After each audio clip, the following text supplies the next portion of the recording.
Surprise! It's a Friday show. Yeah. Surprise! Surprise. And Here we I'm are. here. It's been a while. It's been way too long. Yeah, Way I too know. long. Way too long. No Oh, peripheral, man. It killed us. you know what? It did. It brought us together, then it broke us apart. I know. Yeah. And Heartbreaking. but thank God there's no season two of that. Oh yeah. Oh yeah. Like, Oh yeah. I don't know that it can do anything else but agree. I mean, One of the few right decisions Amazon has made canceling that show. So one of the things that I guess it could have helped us if it got more popular because we knew it was bad. We could then be those people who just rip it apart every week like we were doing, and people can get yeah. mad at us and comment, and everything helps the algorithm. Yeah, So right. Yeah. fueled by hate, right? Being the anti-likers, yeah, yeah. Yeah, that was That's sort of us. where we fell into, I guess. I don't know. We don't like anything, right? No, Yeah, no, we're big yeah. meanies. We got people coming in saying hi. Let's take a look. So, um, about that, before I forget, Chloe Grace Moretz, who's the star of The Peripheral, Hmm. she's in a movie that's on, I think it's on Tubi, and it's ridiculous. Where she, it's World War II, and she's like a spy slash pilot in a B I 17. know exactly what I couldn't watch it because there's the like in the trailer she launches out of an ejection seat and goes back in the Yes, plane. It's yes, like what? yes. I skipped through it as best I could, but yeah, there's a scene where she falls out of the belly gun and then she lands on a Japanese Zero, which explodes, propelling her back up into the airplane. And see, I guess if she had some sort of superpowers or something, or she was playing Hit Girl or Yep. something, like okay, sure, I guess, maybe. But that's supposed to be like a historical type movie, right? Isn't it? I had thought that going in, but by the end, you find out the package she's smuggling is actually a baby. Because of course it is. And I'm sure then, it was the baby in the exploded plane too. yeah, no, it was like hanging on like a picnic basket. It was like it got caught on something inside the plane. So it was still there. And she got back, bounces up, comes back, takes her baby back, or takes the baby back. And then she ends up fighting hand to hand combat with a half man, half bat, which I didn't know existed in World War II, but there it was. So it's not based in reality. It's a fantasy show. Is that? I Well, can't. It doesn't yes. know what it is. By the end, it is a fantasy show, but I didn't know until Right. then, right? A Um, half man, half bat wants a baby for its blood, I guess, for its baby blood. Is well, that to be honest, Steve, I skipped through so much that I don't know why things were happening. I just knew that things were happening, and well? it was a CGI vampire or bat man bat that looked more like almost like a monkey, and she kept grabbing its invisible CGI tail and using it to pull this thing back. It's amazing. You guys should Oh, go find it and watch it. now, Um, are we not sure that was the peripheral too? it might have been better than Peripheral One. I mean, that's possible. Uh, It could, I mean, yeah, vampire bats with tails and attacking babies when you can just fly into planes. I mean, what's not to like? and you'd be surprised at how many people can survive a B-17 crash. Oh, well, Apparently, everyone, Well, but I mean, apparently babies too. plane crashes, spaceship crashes into planets. These things don't mean as much as they used to. Planes and spacecraft, they now bounce, and they Yes, have padding. So we saw that in the Acolyte several times six. where crashing, it's just like it's just another way to land crashing. Um, Right. Yeah. yeah. So yeah. So Stop being a bigot. Jana, thanks you, Jana. 149 Super Sticker. Thanks from Jana and six. We got some people here. Let's say hello to the chat. Goober, what's up, Goober? My hilt is flaccid. I know. Whoa. Don't worry, we're gonna get there. So the topic of this is gonna be we're gonna go through some of these people, and I didn't hate season two of House of the Dragon. I was just extremely disappointed. Like when you're a parent and your kid really sucks at something, you still love your child, but you're super disappointed, and you tell them that as much as possible, which then helps them raise their self esteem over time. yeah. Right? Um, yeah. I think I have to watch it again to say whether I don't think I hate it as much as I think disappointed is the word, the best word, because it's still, well, first, it's still the best fantasy show on television, which, used to be easier to say that because season one was so much better than season two. Yep. Now season two has let down season one, and viewers, I think, also, but it's still, you can still tell HBO knows how to do these things. It still looks great, it sounds great. The actors, for the most part, are great. It's just some of the things happening in between the lines is not making too much sense. So, at least for me, anyways. And before we get too much into the criticism of the show, also they're saying now that it was supposed to be 10 episodes, but Yeah. they only did 8, and because of the writer's strike, they couldn't fix that to make 8 episodes cover all the material. I mean, that's just to me that's a really weak excuse. The excuse parade started immediately after the finale, because it look, you could see it, like everybody knew something was wrong with that finale, because it's not really a finale. Hell, the season is barely a season. I mean, the season is, stuff like some stuff finally gets accomplished in season 8 or episode 8, sort of. Set But up anyway.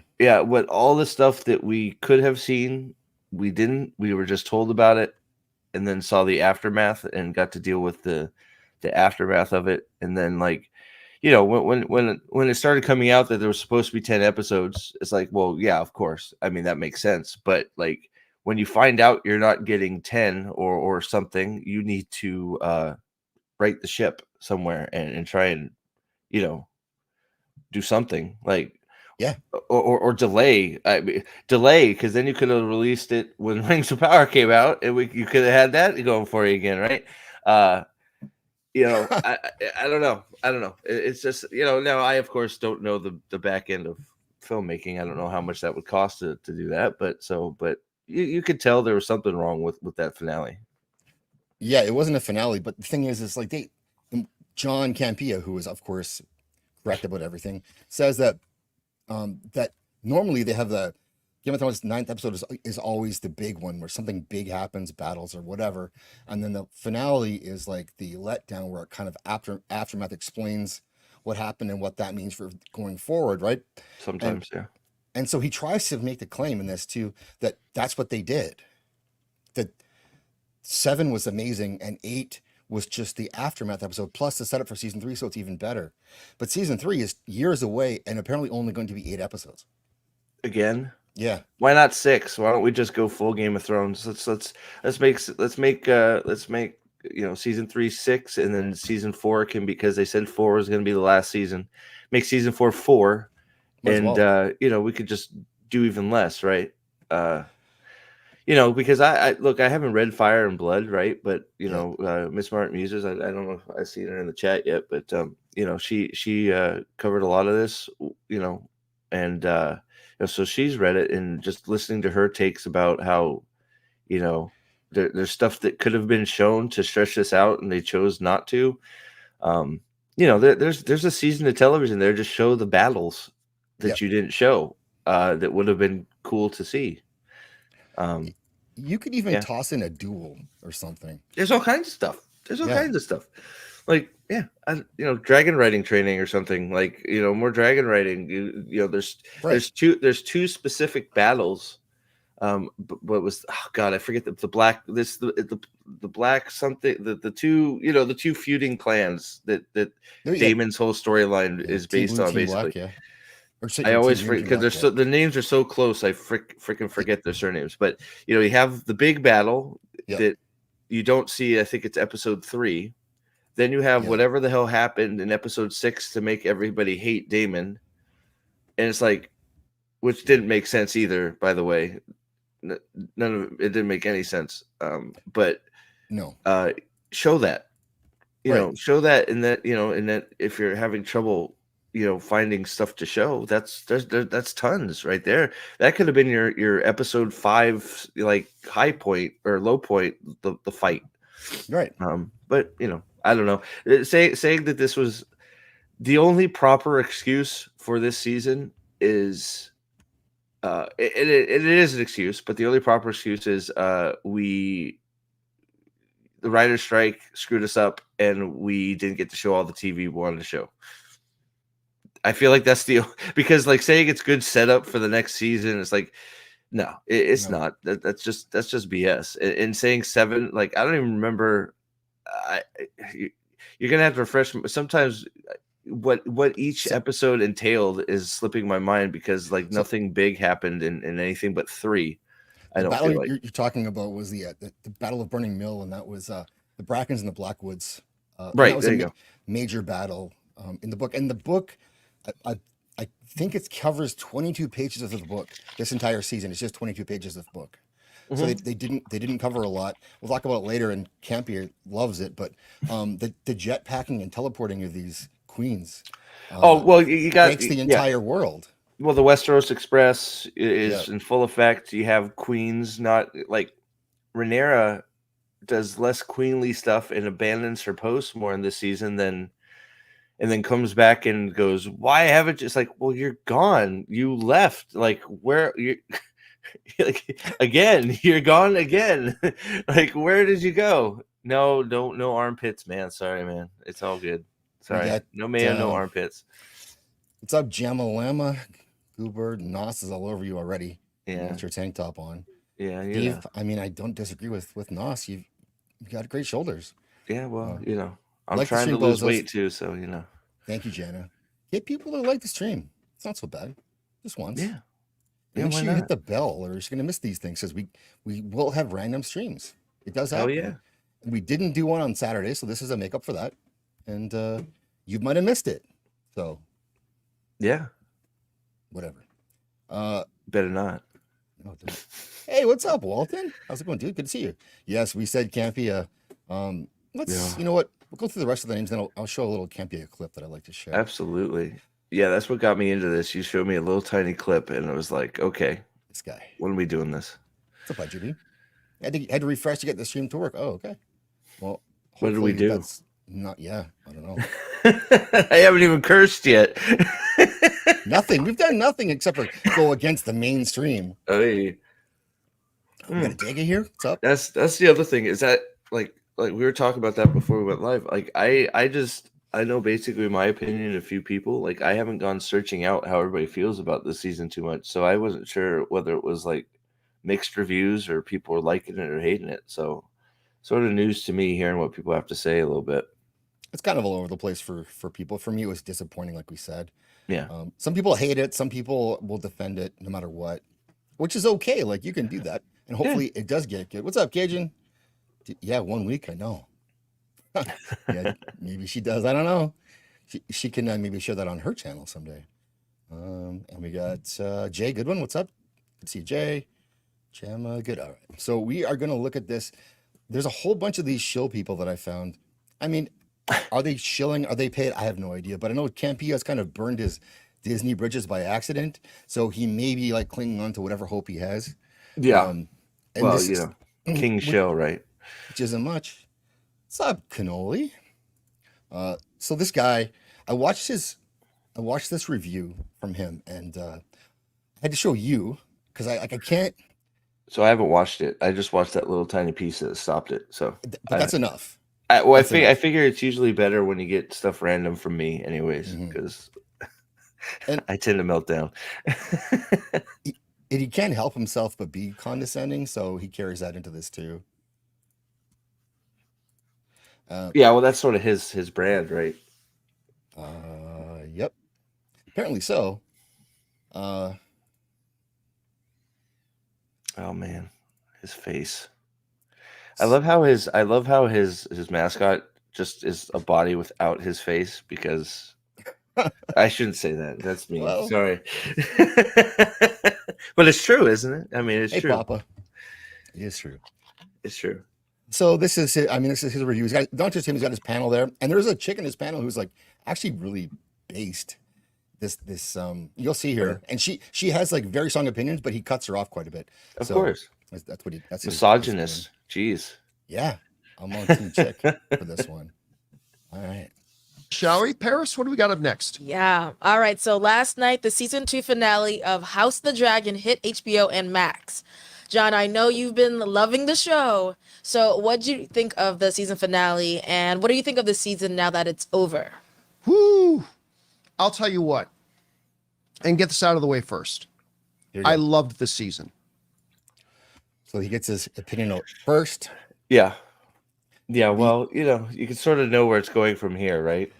You do. I mean, and it's like, I look, now I haven't talked to many, but I have talked to a few people, mostly like at work, because I've been trying to poll people at work sometimes about this stuff. Yep.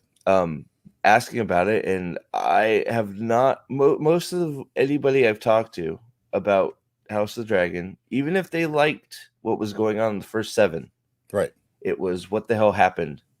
What was that finale? Right. Even if they liked the show, the finale was still seen as like, what was that? So, even if you love that type of television, you're waiting, expecting something to happen, because as we get into, like, he claims that these shows and Game of Thrones is the same, are just drama shows. They're more akin to like soap operas than anything else. Well, and if you want action, you're wrong. Well, and that's the problem is the people. It seems like the people that are in charge of some of these things thinks that's what they're supposed to be too, and that's not what they're supposed to be. They're fantasy, action, adventure dramas. Like they have, it's a fantasy which encompasses all of that. So, like, that it's widely said that's Dan and Dave with Game of Thrones. They didn't want to do the fantasy elements. They wanted it to be a political drama, so they dropped the fantasy elements, and we got what we got. Right? So, stop trying to turn things into something they're not. Is all is basically what I have to say. That it's like it's a fantasy show, which you're going to have all of it. And hello, Mila. You can also say too that, like, for Game of Thrones, there were seasons that people didn't love, like 6, but if you can still turn on 6, 9. Okay, so what I did there, and watch the Battle of the Bastards, and that's still a fun. At least you could watch that battle and know, after all that, at least I got that one thing, the big thing happened. I think you could pretty much watch up to season 7, and that's if you can, sort of ignore, if you can, partition, 1 to 6 to the end of 6, you could probably still watch and be like, that's great television. 7 is where stuff starts going weird, and then of course 8, but Yeah, woo is not 1. I agree, dildo. It's Sammy. What's going on there? Oh, Sammy's here. What's up, Sammy? Yeah. Okay, more Campea. I loved the season. I didn't love everything about the season, but I loved the season overall. And I'm still not sure where I put it in relation to season 1. Like, I'm not sure if I liked it a little bit less than season 1, if I liked it a little bit more than season 1, if I liked it about the same. I'm going to need some time to marinate on that. So typical Campea, what he does is he puts out his giant positive at the beginning, right? That's what he does, and then he walks it back a little bit. It's great, but maybe not so great. Yes, exactly. Yeah.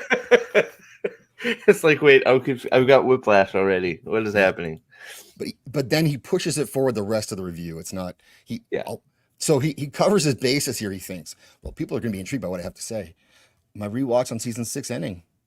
Oh, and probably smart. How did you feel after that? I think that's the because the reason I said that is my father, because he hadn't watched Game of Thrones, so he had heard my brother and me talk about it, so he watched it, and he basically had the same. So you could season 7, you start seeing things weird start happening. So, I would imagine stopping at 6 and forgetting what happened in the might be a good way to go. Curious. And, season 6 ending. It's a lot of people, that's their hard stop, because it gets really bad, but people also don't like parts of 5 and 6, and I can understand why. But compared to this, it's probably better. I thought that's what we said, Busha. 6 was meh, okay. 7 was bad. 8 was the worst.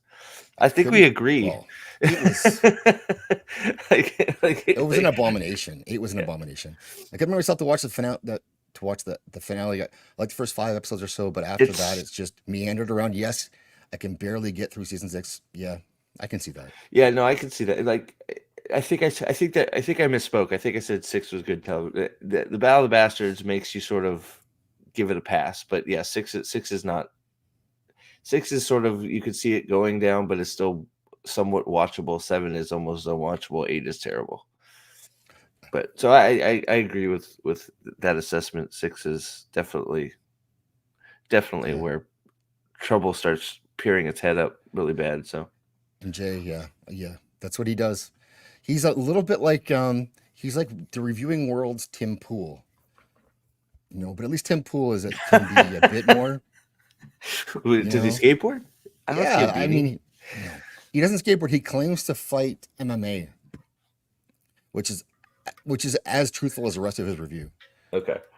Rewatch Showmouth Downhill Story. Yeah, okay. Is Campea going to wear a backwards hat instead of a beanie just to be a little different than Tim Pool? Oh, What's up, sorry. Imperial? Well, Okay. no, but he has gone sleeveless before, and he makes sure he brings attention to it. Oh, well, yeah. Yeah. Well, there you go. Showing those guns off. 5.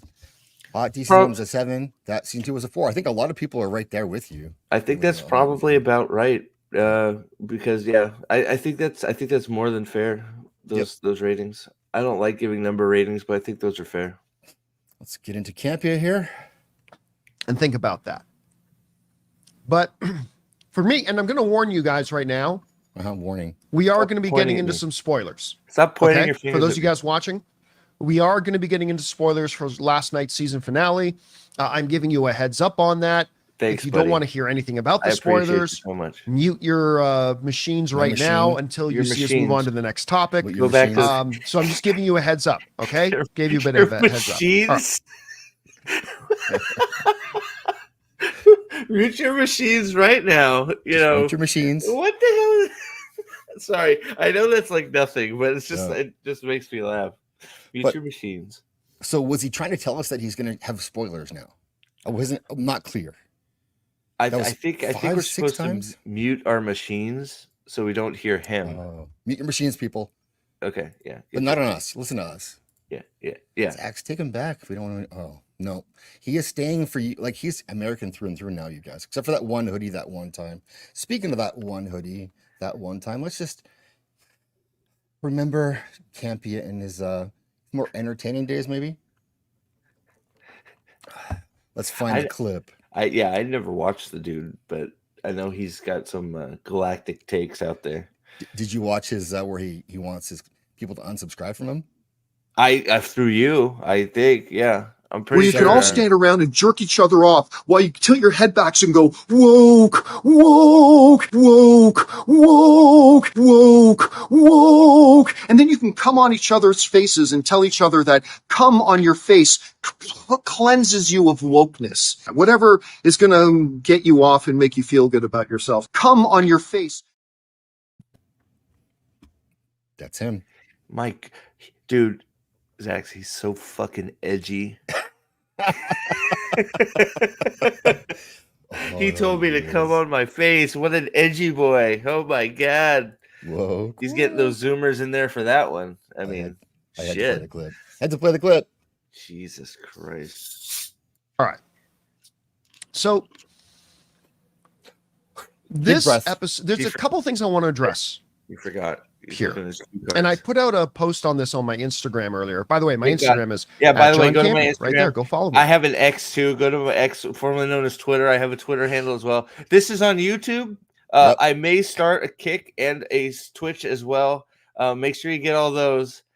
Spoilers, by the way. Make sure you turn off your machines. And make sure you comment down below. Don't forget to do that. Hit that bell. Come on back. Join my members club. Okay, dude. You can draw. If you join my members club, you can draw the face on my mascot. Be respectful. No comb. You know what? I dare you to go follow him on Instagram. I dare you. No, I'm not doing it. No thanks. I put this out on my Instagram earlier this morning. Oh, thank God. There are Thank God. some things that still baffle me about some people who watch Game of Thrones. So that's phase 3 of Campea review. Is he attacks people who don't agree with him off the right away. It's first it's great, then I walk it back, then it's full attack mode. That's Campea.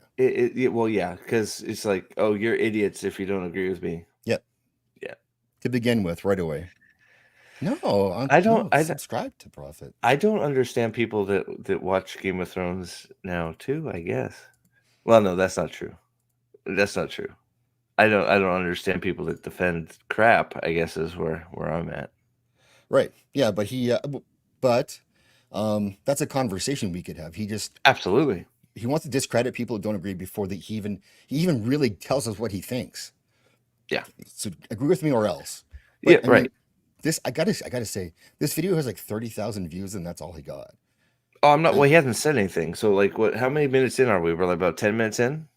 Oh, is it a minute? It feels like 10 minutes. Yeah, so a minute. He still hasn't said 2 minutes. He hasn't said anything except for, I liked it. Turn your machines off. Subscribe to all my shit. That's basically what we've got so far. And I don't understand people who don't agree with me. That's true. Yeah. And House of the Dragon. The first thing is this. I am still staggered by the number of people who don't realize that House of the Dragon is not an action adventure show.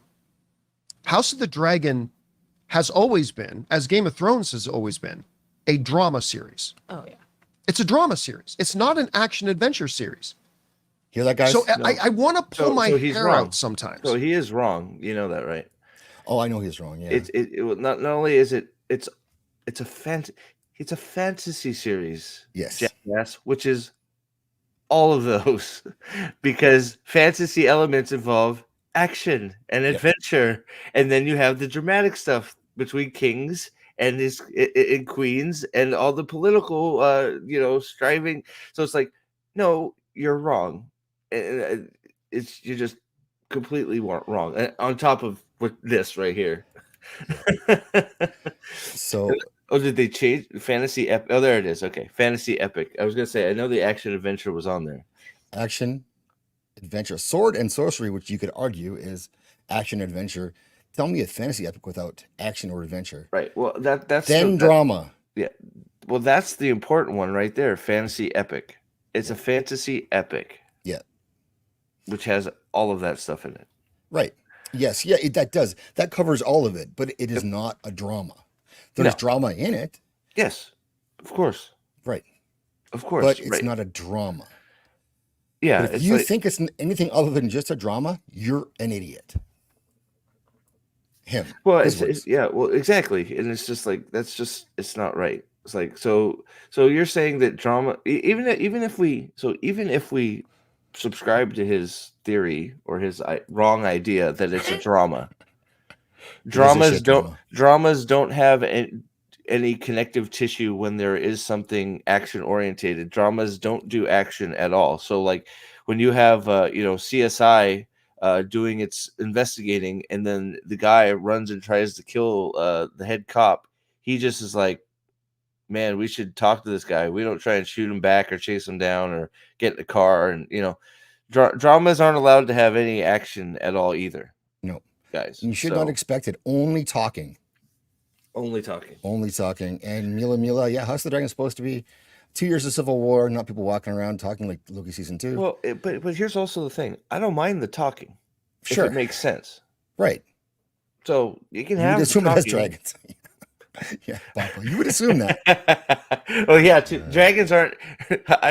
When are we gonna have the dramatic scene where Vhagar sits down and talks to Daemon's dragon and over a cup of tea and talk about how they don't like how their riders treat them? We should have that actually. Why not? Well, they did have the Dragon Masters stage a walkout. That is true. They did. Then we had a guy bounce after falling 150 feet off the long, more bouncing. Everybody has padding and everything. Everybody can bounce. In the one good episode, the one that people generally liked, where there's actually, imagine this, a battle. Yeah. Where he does fall and bounce, and he bounces, his brother, and then on top of that, and then she has all her potentials killed, because that's what you do. All the potential savers for your kingdom, let's put them in a room with a fire-breathing dragon. Serve them up. That is fun stuff. That's a great idea. Sherry, thanks for coming. And welcome, Weirwood of Bly. Howdy. More Campea. I think this is a telling. And then I end up looking at my dad. But I want. Sorry, what's that? I said this is also the picture he chose to show when talking about how this is not a good show. I mean, this is not an epic. Yep. This is just drama. Yeah. Daemon kneeling. Perfect. Oh, just wait. He loves this whole storyline. He thinks it's amazing. He loves the Daemon storyline. Yes. Well, the waste of Matt Smith storyline. I'll let him explain. Oh my god. Yeah. Good to see everyone. Sherry's people are coming in. Thanks for coming, guys. Thanks for being here. Pull my hair out sometimes when I see people commenting and not talking about the pros or cons of the episode or the strength or weaknesses of the narrative and the story and the characters and the dialogue. It drives me a little bit crazy when I turn on after one of the episodes and go, there weren't any fights. Do you guys remember the first 4 seasons of Game of Thrones? Yeah, there's plenty of action in those. I do. Yeah. The Watchers on the Wall. Did you say the first 4 seasons? The first 4, yeah. There was no fights. The Battle of Blackwater Bay was not action at all. No. The Watchers on the Wall with the giants and the mammoths and Jon Snow killing watching his girlfriend die. The Battle of Blackwater Bay didn't happen. The Red Wedding was in there too, wasn't it? Yes, it was. Yeah, yep. So that's just all drama. Nobody cut anybody. There was no fights. Those are non-events. They didn't happen. It was just talking for 4 seasons. Yeah. Even though those were the great seasons that had so much payoff. Yeah. I think Stannis' run to the wall. Is that 4 or 5? Chat knows. Chat will know. Oh god. Well, he said 4, so I think Stannis it might be 4. I'm trying to think what Oberyn's death is too. Oh, that's 4. That's Martell, right before. So Oberyn's death is that. So that was an action scene. Yep. Yeah. This is a great still frame of him. He looks. That's none of the White Walker stuff says it all. None of the White Walker stuff is action. It's all just No. No, that was dramatic. That was a dramatic head slice. The pre-credits for the first episode is the Rangers beyond the wall, finding all those cut up wildlings and then fighting White Walkers. Yep. The introduction to the series, right, is them going out and running because they're terrified. It's an action scene. Thank you, Brian. It's an action. It's no. I shouldn't say it's an action. It's a dramatic scene with action in it because they should be married together. That's what good shows. That's what fantasy epics do. They bring all the emotions and then they peak your emotions with an action scene. And then you have the letdown, which you have to now figure out what happened. Even season 1, you get the taste of Jaime Lannister. You get the tournament, right? With the mountain fights. Yep. He cuts the freaking horse's head off. Yes, he does. But none of that happened. Not 1 to 4. I don't. Yeah, Dildo. I think you're right. He didn't see that. Yeah, good call. The jousting. That's the one. Yeah, the jousting. The joust. That's what takes up a whole episode. The tournament. Yeah, it was, and it was a good episode, and it had tension, action. It had deaths. It had horse decapitations. It had the mountain, who was he's such a badass. You kind of want to like him a little bit, even though he's a monster. Excuse me. But also here's also the thing, right? When you have set up that there should be an action scene and then you refuse to give it, right? That's so even if you want to call this a drama show, fine. Yeah. But you have set up all these scenes that should peak with some sort of action that the character takes because of all the drama that led up to it. Those scenes don't happen. No. Or they tell us about them and we don't get to see them. Well, they did the thing where they showed us the Battle of Burning Mill, the after effect of it, Yeah, but not the everybody's battle dead. itself. Right. And that's a tease thing they love to do, but you can't do that and then never deliver anything else. That should have been that thing could have been a whole episode, that battle. Yeah, absolutely. And Could have been a whole episode. so thank you, bass player 2011 Iffy. Hope I said that right. Matt Damon. Matt Damon. Matt Damon Targaryen this season was the most disappointing thing since the House of Black and White. True. Big true. Yeah. Big It true. was. Yeah, no, Complete you're right. waste. Yes, it was. I'm sure what it was that they wanted to have him on the show because people like him. He's their favorite character. But they did nothing with him. None of that was for anything. And in the book, it doesn't happen. He never leaves Rhaenyra. Like he's getting an army for her. Well, They're not against each other in the book. they're not against that's oh my god. The show doesn't even understand that they're not against each other here either. He still goes there for her. Yes, it's true. Like Rhaenyra's an idiot. It's like I went here for you. And the show doesn't understand that Daemon went there for Rhaenyra. So all of a sudden they do maybe I want to be king. It's like that what? No, that's not what you're there to raise an army for her. That's what you were doing before her son died. Like that was the plan. Yeah. Show, remember, show. Show, yes. Please, somebody remind the showrunners what the show is about. Yes, please, Jesus. This is gonna be for bass player. Thanks, man. Appreciate it. Oh, God damn! Fat Geralt, baby. I love Fat Geralt. Oh, Christian, what's up? Muscagony? Camp needs to stick with Star Wars. Campea. But he didn't get allowed to go to D23 once, so he's mad at Disney for that. This is an unfortunate pause too, by the way. Is it? Look at his face. I'm just looking at his face. His face looks perfect, I think. That's him. If you could, that encapsulates him almost as well as the thumbnail does. I'll give it, it's Christian. You seem like a fan of this. No, I'm joking. Oh, Alys, beard. Enough with the quail sauce. Give me the meat and give it to me raw. That's coming too. I got my video, my trailer video. I got to edit it up, but that is steaming ahead right towards us.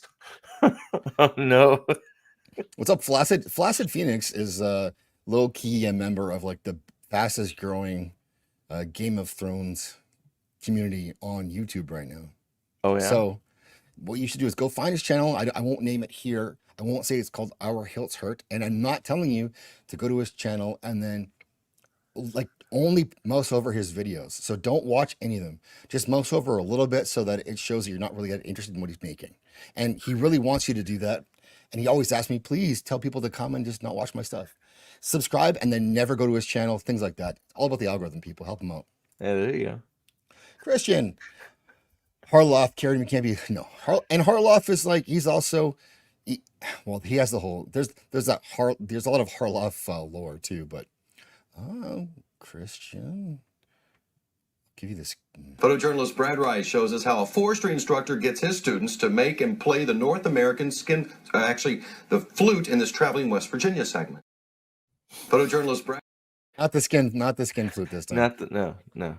All right, more Campea, people. More Campea. Oh boy. Get ready. I mean, in 8 seasons, there were like 5 marquee action sequences, but that's besides the point. There's only 5 action sequences. It does frustrate me a little bit. I was frustrated a bit this morning watching some of the dialogue. So 5 marquee action sequences. So wait a sec. So yes, I mean, those are called like series finale. Yes. So there were 5 big scenes which were built up by smaller scenes, which also included action. Like, well, yeah.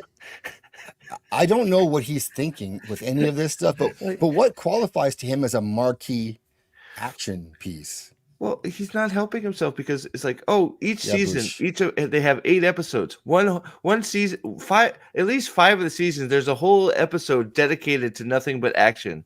Yep. Why do you want action? It's like, well, what? But What are you said talking about? right. It's just a drama show anyway. Yeah, like 5, like because I'm assuming that's what he's calling a marquee action is one of the action scenes that is basically an Yes. episode. Yeah. Which Yeah. is called, the build up and then the payoff. Right? You know what? I have to look. You're making me look now, Campea. There's got you got the Battle of the Bastards, Harrenhal, Battle of Blackwater Bay. That's 3. I would call the Red Wedding an action scene, a marquee action scene. You have the finale, the bells. You have the Battle of Winterfell, which both sucked, but they're both fights. You have the whole arena thing in Meleys. You have all the slave fights. You have Barris and Selmy and the Unsullied. You have all this stuff with the Dothraki. It's like, come on, man, you're just lying. Yes. Yep. You have the Dracarys scene with the fight with Jaime. When she tries to kill Jaime on the dragon. Come on, stop. Yes.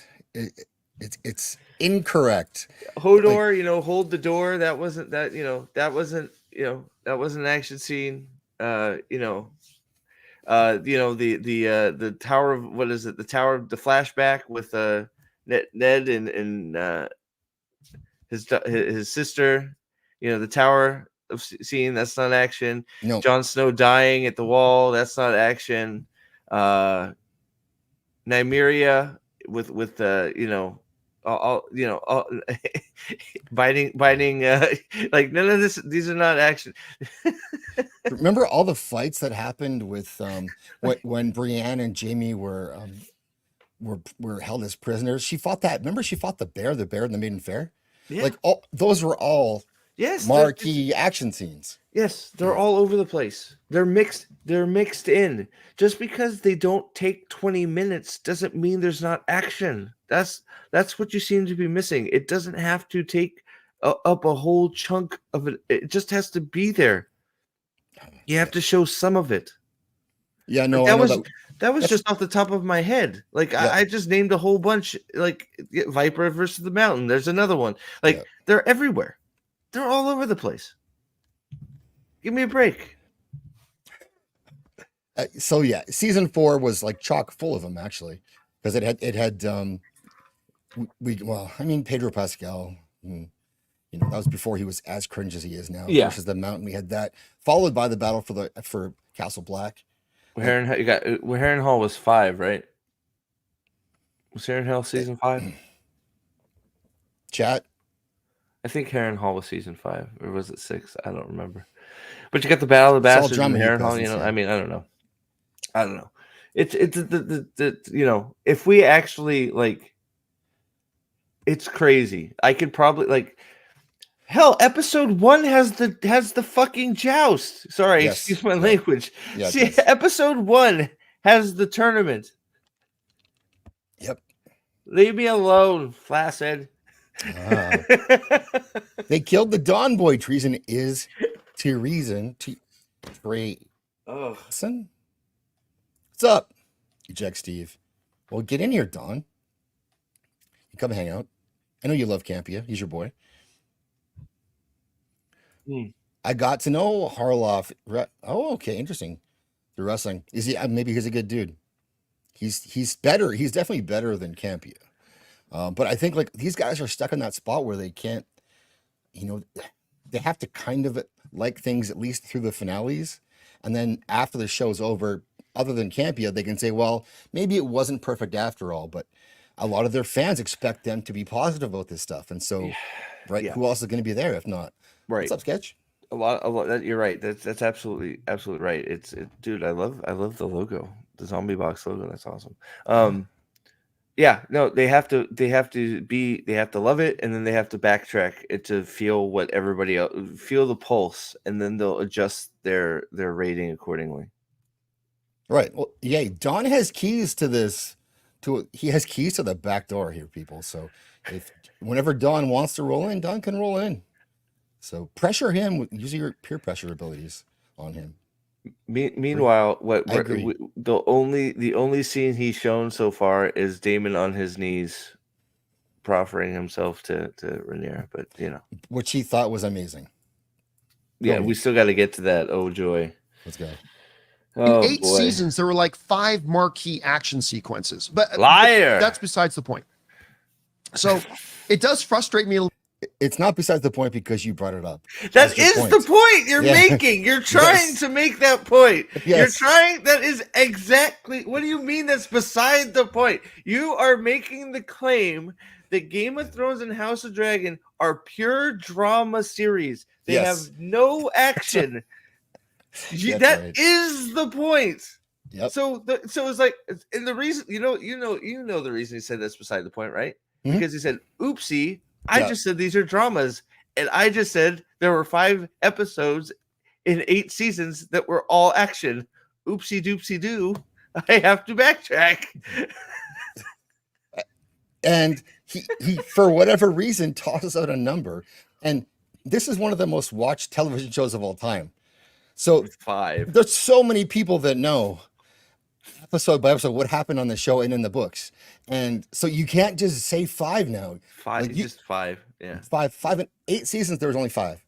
Only 5. Yes, he's a jobber for sure. He can't carry a show. Like, you know what drives me crazy about people like Campea? Do they not know that the action makes the drama better? Yeah. What? How many dramas have absolutely no action ever in them? None. I don't know. I can't think of one. There's always there is an action element to every drama as well. So just saying, just saying, oh, it's a drama, don't expect anything to happen. It's like, oh, I'm so glad we're watching this show. Wow. like literally the last episode was standing in hallways, feelings in hallways. The last it was literally feelings in hallways. Your dad is Jerry Lawler's attorney. Dude, that's awesome. Oh yeah, Brian Christopher. My father gave a $2 million mortgage loan to Sylvester Stallone. Nice. Fuck yeah. My dad's better than your dad. I'm just kidding. I'm just kidding. Dad versus dad. Why not? We do have dad streams here, so we could do that. Oh shit. Okay. But I was frustrated a bit this morning watching some of the dialogue amongst some fan groups about the show. There weren't any battles. It's like, this isn't an action. This is a drama show, and the drama was great. No, it wasn't. So there was that aspect of it. I love how he won't name anything either. Some drives me crazy. Like, I've made up these places where I read these things. Yes, where? He always does that. Do you have one example? The the House of the Dragon Reddit? No, you have nothing. Like, no. Okay, thanks. Don't believe you. Campea Exposed channel has gone over this stuff for some of them where he says that, and they go back and look through everything, and there's all these commenters that are there that don't exist that he's responding to, who didn't say any of this stuff he says they said, and it's all right there. You can just look, but I guess he hopes you won't. Well, no, he assumes you're going to take him. He assumes you're just going to believe him. So he's still 3 minutes in. Now he's still attacking people who don't like it and who don't think that it should have some action in it. Idiots. I hear a lot of people talking about, and I understand this. He's still doing this point. A lot of people wanting like a big. They're looking forward to the big battles now. The Battle of the Gulp. No, right, is coming. Like, people are excited about that. Yes, yes, they are, but they want things to happen. That's it. It doesn't have to be a big scene. It could be a small scene. They want things to happen. So it's not about the big. It's not just about the big episode-long action scene. No. But this is you have to listen to what he says here. And this may not, because you haven't read it, so this may not mean anything to you, but for people in the chat, you're going to understand that he doesn't quite understand what he's talking about. Like they're looking forward to the big battles now. The Battle of the Gulp, right, is coming. Like, it sounds like Battle of the Gulp to me. It's Battle of the Gullet, which is like not so far away. He didn't know. The Battle of the Gull. He got it wrong. The Battle of the Gullet, which is something he probably heard people talking about. And so he's going to spit it back out like he knows about it, but he doesn't. Yeah, he didn't say gullet, did he? He said gulp. Yeah, he didn't Sound say like gullet. I don't know. Did he say it? Let's go. Yeah, we have. Can you slow it down? Try and slow it down. Oh, that could work. That's pretty fancy. If you go down to like maybe 0.5 will get it. Looking forward to the big battles now. The Battle of the Gulp. Yeah. Right? Yeah, he did. He said gulp. He said gulp. He 100% said big gulp. He went to 7-Eleven, got a big gulp, and he's ready to battle that thing. Yeah. Other people hate it, and that's why I like it. There you go. Nice straw man there. Yeah, it'd be seeing if something happened to it. Exactly. He has not said what he likes. That's true. He started thinking about food. He's like the Battle of the Big Gulp. Everybody loves a big gulp. Oh, is Andy here? I must have missed him. Well, hello, Andy Masters. And so this guy, the Battle of the Gulp. He has no idea. Like, he doesn't know this stuff. He's overheard people talking about this at lunch, and then he's factoring this into his presentation like he knows it. And it gets worse because he gets names wrong, and then his like panel are way off on stuff. And the black chick is based though. Paris, her name is. She's actually really based. I like her. I feel like there's a lot of names, but you can't proffer yourself as an expert, right? Because I don't, I mispronounce everything, but I don't. I'm just a guy watching a fantasy show that wants to have something that makes sense. So I'm not presenting myself as an expert. When you present yourself as an expert, you need to get these things right. And that's what he's doing, and that's what he gets wrong every fucking time. Every time. Great way to deflect from criticism, bring up small things about this show that don't actually matter, pretend it's the only thing that people are complaining about. Yes. Absolutely, you're right. Absolutely. Well said, IJP. Hello, James Brighter. What's up, James? Skateboard. What's a skateboard discussion about? I don't know. Hey, Bagface, good to see you. I do like the black chick. Yeah. Nothing wrong with that.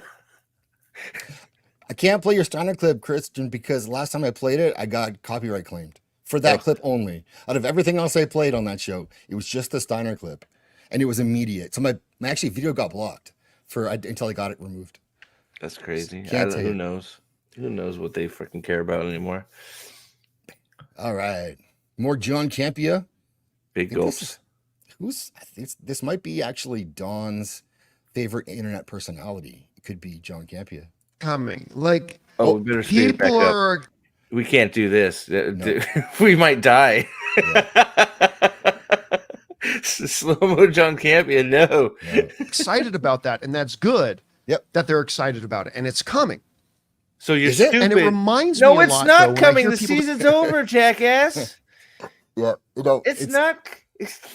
Yeah, he says people are mad about this one thing I don't know anything about, that it hasn't happened yet, and I don't even know what it's called, but they're mad about it not happening already when it should not have happened already, and everyone knows that. But we wanted something to have happened. It didn't have to be that thing, but that's how he does it. He said that's a straw man. Yeah, you're right, Dildo. Hey, look, you idiots! This is a drama show.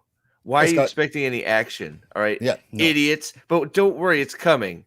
Idiots. It's like, dude, you just said it's not an action show, so why is it coming? Right. Exactly. He can't be consistent. But you're a dummy. You're a dummy if you didn't like this. And we'll get into the acting later, but I don't think the performances were that great this year. They weren't bad. They were good enough, but it was just all dialogue heavy. It was lots of dialogue. I think compared to other stuff we've seen, they're better. So I think they look that much. I think Rhaenyra was weak on several occasions, but Well, I mean, I compare it to season 1, and I think the Yeah. acting on season 1 was way better than season 2. That's just in my opinion. Especially you get King V, who Oh, the show season 2 misses Viserys and Hightower. Yes. Yep. Greatly. You're right. Yep. And they carried that first season, and nobody else is bad. Obviously, they're good actors, but all they're doing is exchanging dialogue. And King V can walk in. Yeah. Ooh, ooh. Oh, we have someone in the back here. Oh, I think you might be running for president. So I guess Uh-oh. on your feet, chat. What's up? On your feet, chat. I am now here for you talk about John Campea, everyone's favorite Game of Thrones reviewer. He's my favorite. How can this guy swallow so many people's loads and still, I don't look like he's ready for more? You know, I'm just so confused. We saw the video he practiced. I mean, you know, we saw the clip. He was pretty. Yeah, he did seem pretty seasoned. I can't be here for long, but I just want to trash on John Campea. Good, let's do about it. his take. Yeah, let's do it. Yeah, the whole like, there's not a lot of action scenes. Yeah, that's not the staple. That's not the things you think about when it comes to Game of Thrones. Like, oh wow, all the awesome action sequences. I want to rewatch that episode because it's so great. No, it's because like the Red Viper versus the Mountain, which is a decent action scene, like choreographed. It's not like John Wick style where you're like, damn, this is really good. This is entertaining just to watch in itself. No, it's mostly the tension and what's at stake, right? Win or lose, what happens? That's what's so compelling, and the characters they build. So yeah, that's just, and that's not what's happening at all. Like I really just don't. I'm disengaging from. Nobody talked about the action scenes for days afterwards because of what they meant for the actual, you know, characters in the show. Nobody talked about, you know, that scene at all. Nobody. They were part of the story, which is why there's tense, because you're involved in the story of the drama. The drama, right? Yes. Now there's a result of it. Right. Building drama, then you have the action, which is the drama overflowing into action. But it also, like with Daemon's thing, right? Like there's that right at the end should have been tension filled that we thought, is Daemon going to turn on Rhaenyra? Like which way could this go? I don't know about you guys. I never felt it any way. I mean, I guess I read the book, so I kind of know already a little bit, right? But I never felt like, ooh, where could they take this?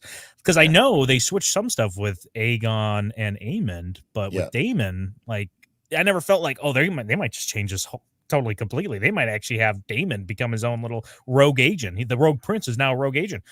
Never once. I never thought that at all. The whole time, like, this is clearly choreographed or not choreographed. What's the right way to say it? It's what do you, when someone like makes a move and you can tell they're about to punch? What's that phrase? What's that term called? You know what I'm talking about? Faint. Not choreographed. Telegraphed. Yeah, basically telegraphed. Yeah. Anyways, but yeah, basically you could see it coming a mile away. So. You could, just because the show also forgets, if you watch the first episode, that was the plan all along, and then he said, "I'm going there for you." And then we're supposed to just believe the tree made him change his mind. Yeah, it's like, okay, yeah. Which I don't know if we're supposed to believe that the Bloodraven is manipulating Daemon in the scene, and if so, why does Bloodraven in any way need to make himself seen or known to Daemon? Like, okay, if I'm Bloodraven, I'm like, which scenes, what images do I need to put in Daemon's brain to like MK Ultra him into thinking that he needs to be into Rhaenyra's side, right? Why would I show myself? Like, that means nothing to him. If anything, that's just to the audience, and that's why it was so dumb the whole time. It's like, no, just show him the long night that's going to happen, show him the doom that's going to appear, and then that the only way we can prevent it is Rhaenyra. But then he just, for some reason, has to shove his nasty white dick into all of it. It's like, come on, dude. Bloodraven, you're cringe. I just skip all that and just skip all it. Just have him be there for her and move on. if you're an albino with a raven-shaped birthmark, unsubscribe to Zach's channel, please and thank you. Get the fuck out of here. Did Zach's freeze on us right now? I don't know. Are you here? Yeah, look at him. It looks like he might have. I was waiting for him to move on.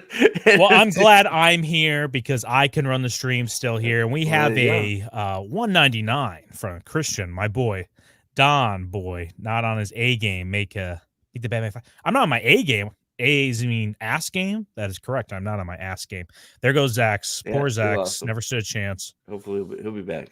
He'll be back. Kill the Don boy. Yeah, Christian, don't give this man money. Keep your money to yourself. You don't need to give him anything. Well, Zax took the clip with him, but what I don't like on both sides of when they talk about like the shows is either good storytelling or bad storytelling, and they never go into any more depth other than, oh, this is a really well written scene. Okay, but why was it well written or really bad written scene? You know, and I think Game of Thrones was badly written, but when people are like, no, it wasn't, you're like, okay, then how was it? Explain to me why this last season of House of the Dragon was well written. Yeah, and they can't go much further than that. John Campea is just like, oh, you're just a man baby who swallows comments. Like, yeah, that might be true, but that doesn't mean my point is invalid. Don't you understand? It's drama, not action. It's like, yeah, but when the drama scenes don't make sense in themselves either, like it's like, okay, so we'll just say you're right. It's drama. Does the drama make sense? Does anything that's happening make sense? No, half the time it doesn't. So, like, okay, so it's a stupid drama show then. Okay, I guess. I don't know. It's like, is that what you're looking for? Yeah, I mean, some people had criticisms about King of Viserys in season 1 because they were like, oh, dude, he's so stupid. Why would he do all these things? And it's not so much that he's stupid. No. He can be stupid, but it has to be believable for his character and the character we've built up. I think EFAP does a good way of explaining this, that it's like consistency of the character. As long as we can see a consistent character all the way through and we believe like this person would make that mistake or succeed in that way, then I'm invested as long as they're a likable character. Right. But otherwise, then it feels so disjointed and it feels like just random people coming and saying random lines. They don't even feel like they have a voice in this overall story. And it's just like frustrating to watch. And then I beat my wife. Viserys never really changed. I mean, he was, peace and deny. He was basically in denial and peace no matter what, right? So, like, that was just his character. He just wanted to keep the peace no matter what, and be damned, right? So, he made some bad decisions, but that was because he was being in character, which was, I'm going to keep the peace come hell or high water, even if I make a terrible decision to keep the peace that's going to screw us over later. Well, it's keeping the peace along with trying to love, whether it's his daughter or Alicent, because if he wanted to keep the peace, he would have definitely went with Lena Velaryon. But instead, he's like, you know what? I kind of like this coochie over here on the side, which, I mean, not a bad pick, but big true. Yeah, definitely put the realm in jeopardy. Zax is back. What happened there? Back. My whole system locked up. Everything. Campea attacked. It's got to be Campea. Well, Campea's... Change the thumbnail title. Channel's under attack by Big Campea.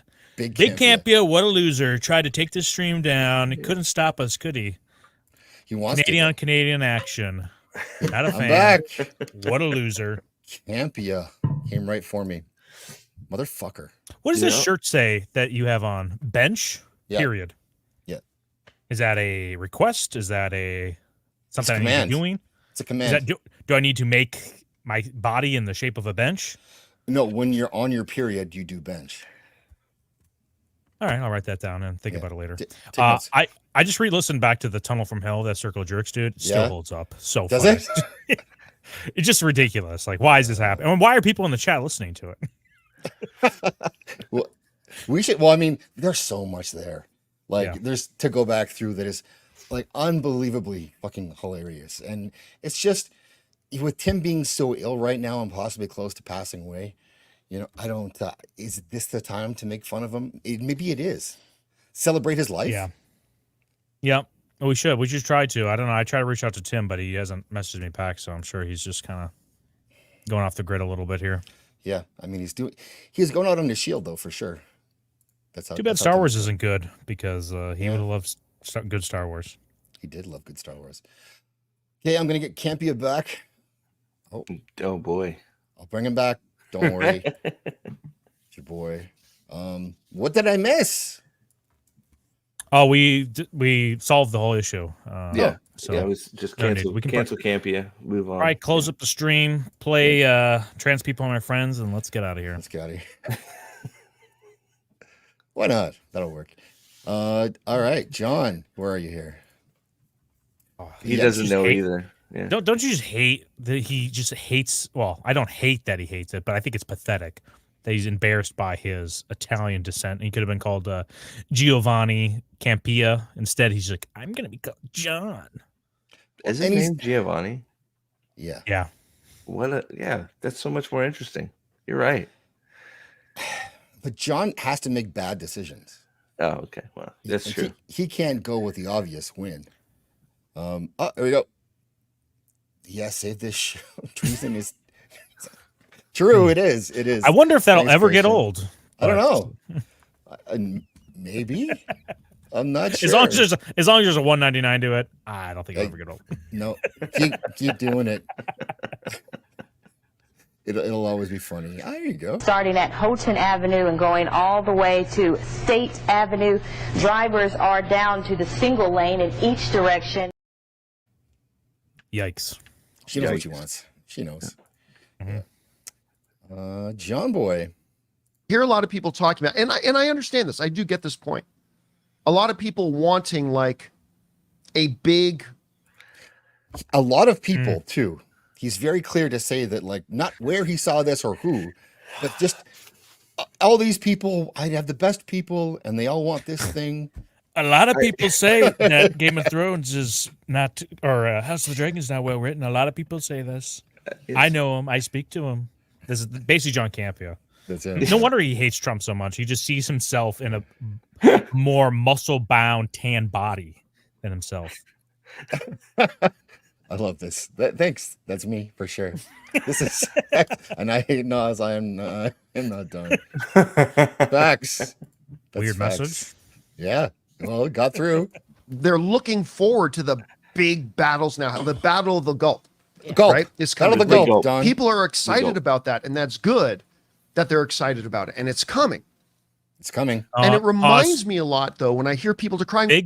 Big gulp coming. John Yes. Campea. The big Gulp. It's coming. It's coming. All of your face. Just Where wait. you till can all stand around and jerk each other off while you tilt your head backs and go, woke, woke, woke, woke, woke, woke. And then you can come on each other's faces and tell each other that come on your face cleanses you of wokeness. Whatever is going to get you off and make you feel good about yourself. Come on your face. I had no idea. It's funny I had he no idea. perfectly described what gets me off, so that's just really weird. It's like he's been reading my messages to Gator. Well, seems pretty practiced at it, so he's been trying to cleanse himself of wokeness. Pretty This hardcore. That's what night. my wife's boyfriend forces me to do, and it really gets me calm. Yeah, watchable, not anymore. No. Yeah, that was for you, true. Christian. Thanks for the $1.99. Sure, he was watchable, and he was better on a panel than when he's just kind of just on his own little monologue with his little sewer mutants on his. Well, he won't even let his staff talk right now. He He's too won't. busy talking about fucking a lot of people. It's like you have people there to talk about it, but you keep talking about these mysterious a lot of people that you can't name where they're from, but they're there. John Campea, he has a pretty good setup because he makes horrible takes, and just when you think it's so bad, he throws it to everybody else around him, and then you're just begging to go back to John. You're like, please, let John speak again. At least I understood the point he was making, even if I thought it was outrageous and stupid. Just get us back to him. Wait till his brother-in-law, who for some reason works for him and doesn't know anything about any of this shit, has his takes. They're amazing. And where's that battle that I'm? It reminds me a lot of the first number of seasons of Game of Thrones. Yep. When the war cry from everybody is, "Where are the dragons?" Yeah. Anybody remember? Wait, What? no, I don't remember that at all. What the fuck are you talking about? Revisionist history. Nobody asked for that. No. The first few seasons, everybody was just like, wow, this show is great. If he means what first season of House of the Dragon, no, maybe, but yeah, Maybe. the Game of Thrones, that's outrageous. What are you talking about? I'll play it back. Let's see this. But he said Game of Thrones. I'm saying, like, if he did. meant to say, yeah. This was the war cry. So this is what he's wrong about everything. That's the best thing about John Campea. Right? It's coming. Like people are excited about that, and that's good that they're excited about it, and it's coming. And it reminds me a lot, though, when I hear people decrying, where's that battle that I'm... It reminds me a lot of the first number of seasons of Game of Thrones. Okay, number when of the seasons, war cry from everybody is, where are the dragons? Yeah. Anybody remember that? Yeah. No. Like they even did an entire South Park episode about that, right? Yep. Where the kids literally traveled to George R.R. Martin's house to say, where the hell are the dragons? At some point. Okay. Is that what they get there for, or was it for Winds of Winter? I don't remember. But that's I looked into it. I did some research because I know he won't. And that episode was just before season 4 of Game of Thrones.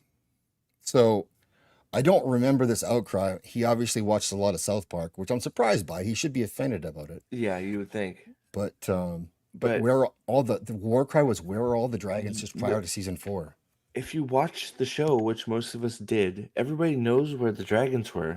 So, yes, like, it wasn't like there was one Targaryen left. So why are we calling for dragons? Like, I don't remember this at all. They're definitely, we saw the dragons throughout season 2 and 3. Like, we don't see the dragons till end of season 1, right? When they're birthed from Dany's little sacrifice thing there. Yep. And we see the dragons constantly. They're around Dany the whole time. Yeah. And they even kill people. We see her kill the, who's its name? The guy that the slave master for the, not the Unsullied guy. You know what I'm talking about? Who's just like, so. Well, you get the whole thing where, the dragon kills the guys. She's got to lock them. Where are the dragons? They're locked up because they're eating people because she's got to train them. That's where they are. Like, I don't like there's a narrative story happening. Nobody's like, I never once thought the whole run of Game of Thrones, where are the dragons? That was never entered my brain. It was never a topic of discussion for me. So I don't know. I don't know where this comes from.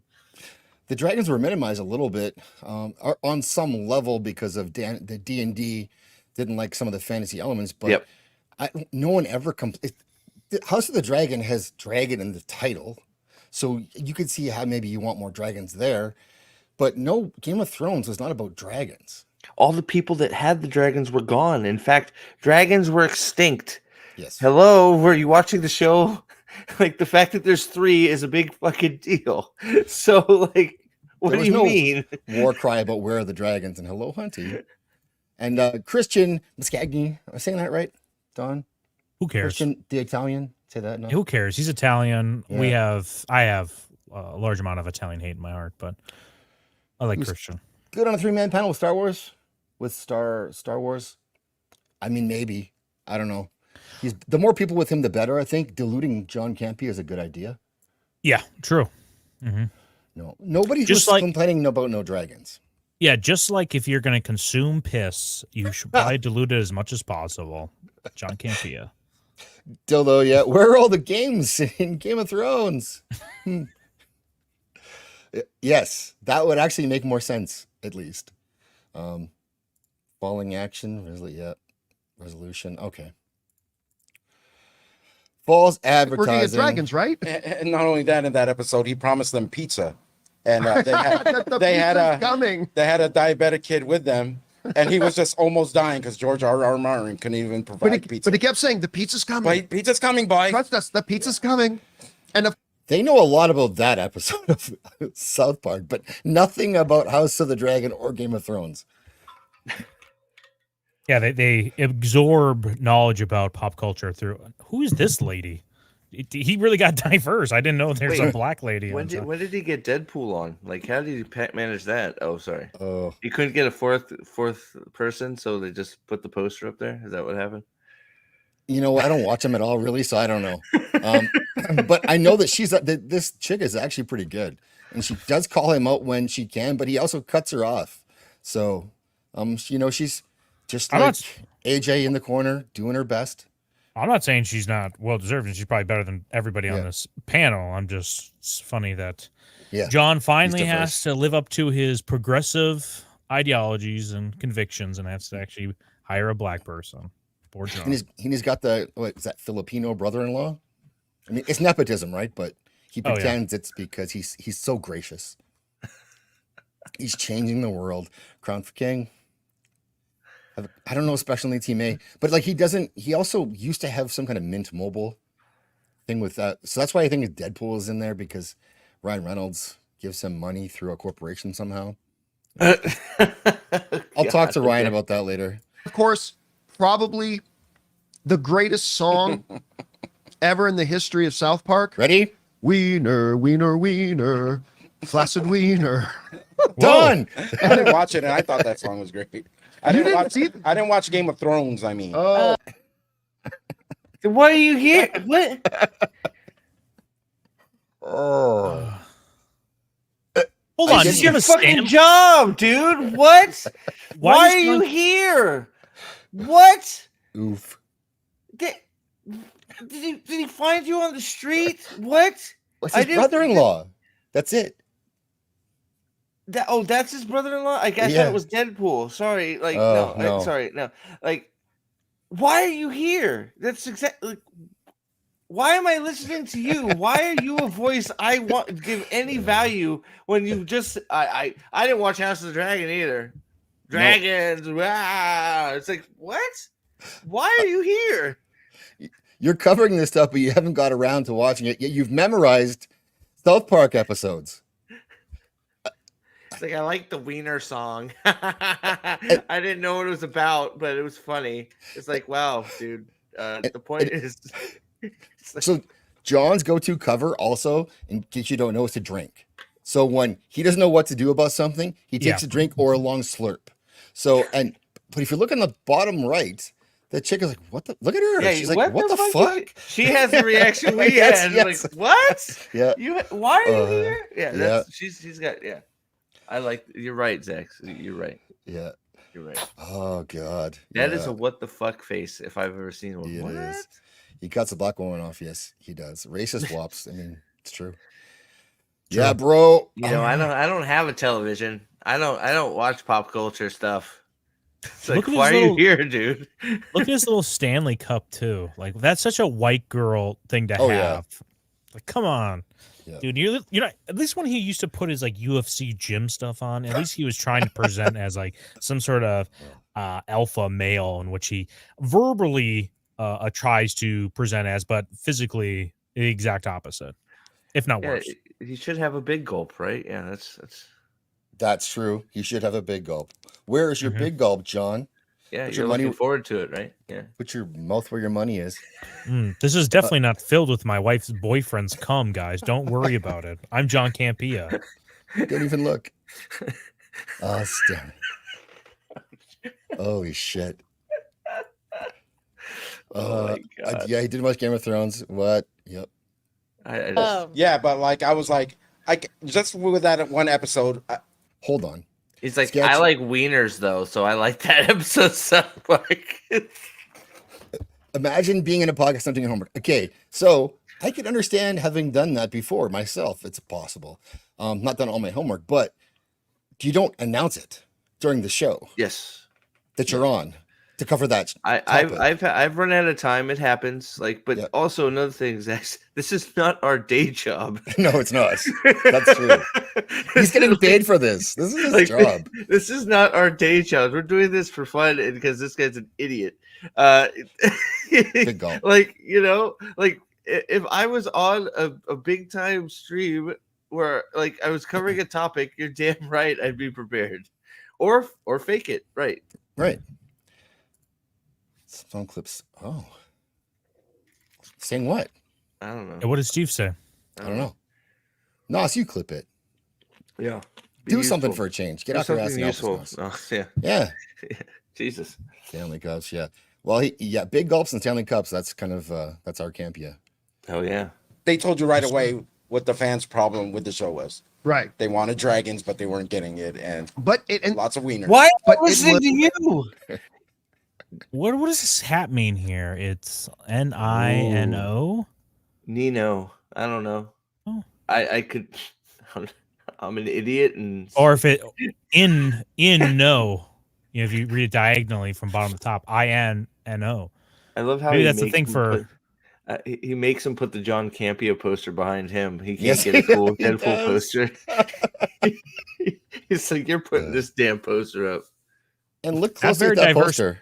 Not a very diverse poster, if you ask me. A lot of white people on that poster there. Robert Meyer Mr. Burnett Campea. looks thrilled. He looks like Campea might be putting it into It's R&B like in that he's poster. taking a dump. Yeah. I'm sorry. It's like he caught him on it. It's like we did a poster. Click. It's like I'm taking a fucking dump. What the fuck? Nino, Nani, Einon? Maybe it's like cute Einon? Oh, dude. I don't know. Every second this guy talks is a waste of time. Yes, it is. Oh, you know what it is? It's probably Nixon. Nix, right? Big X. Oh, yeah. Man, Nixon. Big Nixon boy. Nixon fan. Hey my guys, God. South Park is serious about all of its content too. So they're not making fun of anybody, right? Yes. Where's the black chick? Also, this guy, like, he does look like he's got his bees stung both of his cheeks. Yeah. There's something going on there. Is he on the show because he literally can't get anybody else? Yeah, probably. Well, he doesn't want to pay people. That's the big. True. Yeah, that's it. Can't pay people. This poor other girl needs to get out of there fast. She does. I wonder how what he's holding over her. Let's DM her. We'll Must have tape or something. I don't know. Leave John. He probably doesn't even pay her. Probably not. He kind of looks They like wanted dragons, but they weren't getting it. And I was gonna say he kind of looks like the sidekick from the George Lopez show a little bit, but he has a hint of Asian to him. So I don't know what the mix is there, but he almost has that round Hispanic face to him. I don't know how else to describe him. I still can't get over this take that people were upset with Game of Thrones about dragons when nobody was. Do you guys remember when Game of Thrones was Game of Thrones and we were all like, nobody complained about anything because it was great. Right. Yes. Yeah. This was the first few seasons. No one complained at all because the most popular show on TV. And keep in mind, this guy has not watched any of it at all, but he knows what the people didn't like about it who did watch it because of South Park. That's the quality feedback we're getting.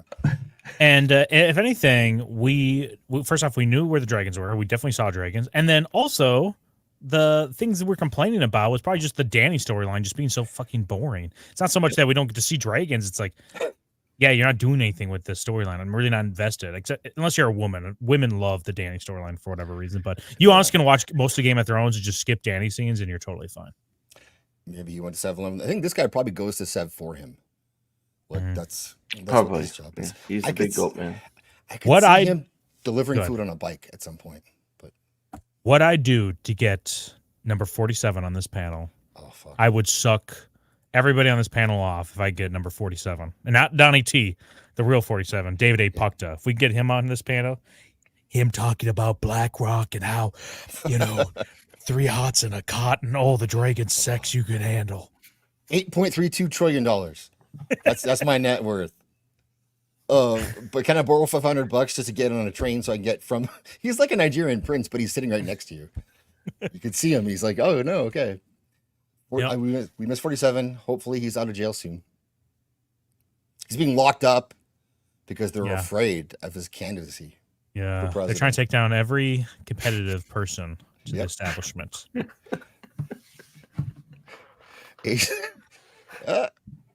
Wow. Ooh. Okay. I don't know. Ray Aura. What's going on?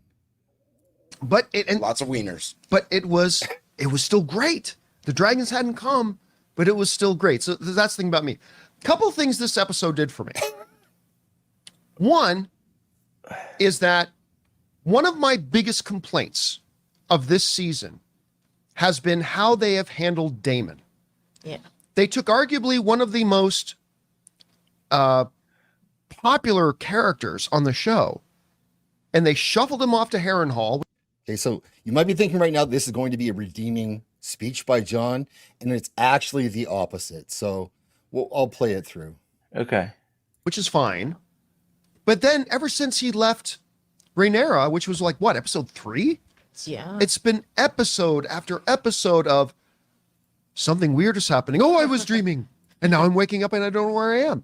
And now something weird is happening. Oh, I was dreaming. Yeah. Oh, and now I've woken up and I don't know where I am. Like they just did it over and over and over again. And that had been frustrating to me. That said, Ready? The payoff was so worth it. And, oh, John. Why does God allow you to live on this earth still? Good question. The payoff was so worth it. That he did what he was there for to begin with? Wow. Nothing changed. Nothing changed. Like There I was was no at least payoff. like I told like I don't know. I was expecting him to plow the Rivers chick, which I was surprised that didn't happen. Like them have a sexy time dream on the tree or something. Like, well, he banged his mom. There's that at least. well, yeah, I forgot about that. Holy shit! You know what would have been great is if he took his sword and just stabbed her and did the realm a favor. There you go. In the book, they plow. Yeah. That was good. Yeah, seeing the Green Man. That's it. Well, and let's not forget how they broke this season broke the fourth wall, whether intentionally or not, by how some of the Daemon stuff was handled. They're like talking to us instead of the characters, because that should mean nothing to him, his vision, half of it at least. But to us, like, oh yeah, okay. It's so like the show. So are we? So if he didn't have the final vision, I almost said village. We're supposed to think he's trying to take over. Is that what we're if he didn't have the last vision, we're supposed to believe that he was ready to betray her. Right. Man, what a Yeah, payoff. he's going to forge his own path, but that makes I did not think they were going to do that at all, though. Like, and you could have kind of made it that way, or still had the tension as he got there that he was like, "All right, I'll go with you. I'll play this game a little longer, but I'm still looking for my way out." But no, at this point, he's on his knee. Yep. And like, it's so unneeded. My favorite part of this whole thing is Rhaenyra's refusal to fly to Harrenhal, take a 5-minute flight apparently to Harrenhal, since they have a dragon, so it only takes 5 minutes. So her refusal to take a flight to Harrenhal all season to find out what the hell is wrong, why they won't communicate with each other because they're having a little spat. Her refusal all season, and then she hears that, oh, he's got an army, I better go check out what's going on. And then she flies, and then he's like, oh yeah, you can. Here's the army. It's like that's nothing changed. Explains it perfectly. The payoff is Daemon was having a bad acid trip and then bowing his head to the queen like he was going to from the very start. Yep, that's the payoff. But now he's going to explain why it's so amazing. And this is a point I made, so I take it all back. It looks like he might cry. Just he looks like he might be choking up on this one. He loves to choke up. Daemon should be saying, I shouldn't have to do this again. No. But yes, I am loyal to you. I have raised the army for you, like I said I was going to do. Like, what's the problem? I don't know what this Izzy DDP thing is. I'll have to look at that later. The payoff was worth it, because here's the thing about Daemon. When you understand how Daemon is and that he's been this way his whole life. Pay attention, Don. If you want to have a scene where he's like, I give all my ambitions up, I declare myself for my queen. You are the heir to the Iron Throne. We fight for our queen and our queen only. For a character like Daemon to get to that point, he didn't watch. That is going to take a long process. Yeah, is he like his brother? He didn't watch somebody it? like. I don't know. Did he not watch it? Did that help, Don? Does that explain why it's so epic? No, I mean, no. It should be epic, like what he's saying. Like, yeah, for a guy to be so ambitious for himself to say like, no, it's for Rhaenyra. But we already kind of felt that he was like kind of on the edge of teetering towards her and taking it for himself, right? Like, did we ever think at the end of season 1 that he was just going to be only for himself? Well, look, half the season he was just trying to get his brother to give him, like, he was for Viserys almost the whole, like, pretty much the whole season. Right. Yeah. And I mean, like when we see Daemon in, I think it's episode 8, the Lord of the Tides, season 1, right? He's there for her. He never kind of seems like he's trying to press his stuff, which they could have made subtle things of him, trying to press his claim a little bit, being like, yes, when we are up there together, they can make subtle things that's like, oh, maybe Daemon is self-interested. But every time we see him, it's more of a joined effort. So supporting his brother, trying to just, make his brother realize that, hey, I'm not, I want your support. So I'm trying to, there's the scene where Viserys drops his crown. Daemon picks it up. Yeah. And puts it back on his head. It's like, yes. What did you miss all these scenes where Daemon is outwardly supporting his brother and not trying to steal his throne? There was never the idea that Daemon was going to go all in on himself at Rhaenyra's expense. It was always that he was going to try to help her, which then helps him. Like, that is selfish, right? So if she is queen, well, then he's still that close to power again. And that's the easiest way for him to do it. The hardest way for him to do it would be to then go against her and her dragons and King's Landing and go out on your own with an army of guys that like don't actually even like you. Yeah. That's not how you win. He had no chance of winning with that. And that's why in the book, none of that happened, because it would be dumb. But on the show, they wanted to keep him on, so they teased all of it, and they were boring. And he was walking around in pajamas the entire season. And then John's like, it was worth it because at the end, he did what he was always going to do. That's not a payoff. No. Sorry, John. What's up, Cope Dog? Sorry. Oh, yes. Thanks for defending me. I hate Copa for speaking. Yes, it's true. Please stop this pasta love. This is not done. Check. I'm with you. No one thought it was, Zach, so I don't want you to say Take that. away Coba's ranch, Zach. Good to see you. Yes, good to see me too, Boosh. Banana Lover, Jenna's back. All right. DMs. Like, because I'll be honest with you, even though I've been totally frustrated with the way they handled Daemon, now that I reflect on it, now that I see what the payoff was, if they had done it after like 2 episodes, it would have felt so unbelievable. What would be different? Dude, no. The whole season was him going through a trip, pretending like, I should turn on her. And then we have this mysterious bullshit vision that the tree gave him from bleeding all over him. And now he's like, I changed my mind. It was it was endgame WCW writing is what that was. Like, give me a break. All of it.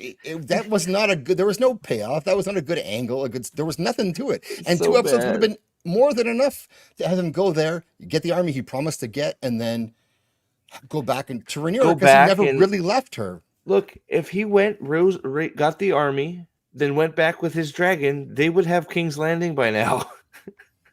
Yeah, I mean, yeah, but it's more of a believable transformation for him if he just made like one shade of like difference between himself before and now. Like if he went from I'm self-interested to, okay, now I'm going to fight for Rhaenyra, but I also think that this crown is going to destroy her as well. Right? Like, oh yeah, I'm more so in the middle versus a complete 180 where he goes, I only want it for me. And then he goes, I actually want it for Rhaenyra now. It's like, come on, dude. You can't make that 180 change. But it seems because he's so enthusiastic about it. That's the part about it where he goes, I'm going to do this for myself. And now I'm going to be 100% the biggest Rhaenyra supporter ever. It's annoying. Yeah. So here's what I think about that too, is that if you wanted to have this be a drama, like he would say, is you could have the visions and everything happening at Harrenhal telling him, fuck off Rhaenyra. I'm going to win this on my own. And then have us expect that to be the outcome. And then for him to then say, no matter what, all these dreams I've had and everyone else has said, and what I've seen for myself, I'm going to stick with her because that was my fucking promise from the beginning. But like, I never felt that he was really drawn to take over on his own. Like, I know he it was talked about a little bit, but not to the point where I believe that's what he was going to do. The underlying like thing they're trying to do with was it Alys Rivers and her trying to like manipulate, like it's like no, it just didn't work. Especially when the show forgot that Daemon was doing exactly what he was supposed to be doing, sent by Rhaenyra, because that was the plan. Wouldn't it have been better in the long run if the whole time we were thinking, oh, maybe Daemon's going to betray her? We've been setting up this whole time that Daemon has his own kind of schemes, and he's maybe conflicted with it, but then it's like, okay, what we don't know his full or true intentions. Like he could be on a way to betray her. Now, maybe that looks like, maybe not right where it'd be repetitive, but just like the same kind of plot line we're going with Aemond when he's dealing with Aegon, right? Because that's the way they took Aemond, where they're like, we're gonna make him betray his brother instead of just being like a dutiful brother that also is gonna take things a little extreme, because they are mirror images to each other to an extent. Yeah. Well, they didn't even like the scene. They didn't even kill the traitor. The guy that like totally is like, yeah, Daemon, if you betray the queen, I'm with you. The guy that she sent from her small council, right? Yeah. Like he didn't even grab him and throw him in front of her. It'd be like, this dude is totally this dude is a traitor. He said that I should turn on you. We what say you, queen? What shall we do with traitors? And cut his fucking head off. And now, because he knows Alfred Broom knows what's up, that Damon's like, yo, he is right, but like, I think there's a hopefully this is what they think. Otherwise, it's just bad writing, which is probably bad writing. But here's my headcanon of Daemon is I see this situation clearly that I should be sitting on the Iron Throne, because we do need a man to lead these forces and the Seven Kingdoms. But I just saw this hallucination that makes me think otherwise. That's the only thing is probably gripping him, just thinking like, yeah, Rhaenyra needs to be it instead of me. It would have been even better if he just killed that guy. And not even give a speech about it. Just he did it before. Took a knee, got up, cut the guy's head off, and said, "I'll explain later." He cut somebody's head off for less, didn't it? Wasn't it? Yes. I forgot who it was, but he just turned around and cut some dude's head off for nothing. Vaemond. Yeah, he killed Vaemond because he's just like because he called Rhaenyra a whore and a children's bastard. So he was asking for it. What's up, Cajun? Spit nothing but facts. But hey, I gotta hop off. I gotta work on my video that's coming out tomorrow. So see you guys. Thanks, man. It would have felt so fake if they had done it just after like one or two little dreams he had. I would have gone, I think he's lying to her. I think he's just tricking her. He's the best actor on this show. The only reason I bought it, and how, come on, tell me your blood didn't get rushing when he turns to the men and says, "We fight for our queen." It didn't at all. Chills. But the only reason that worked is because they had to do what felt like a slogging, long amount of work to get us as the audience to the point to believe, like, yeah, we believe the accumulation of No. That's like you're the only one that believed it. Nobody believed it at all. No. He's looking for the Battle of the Gulp still.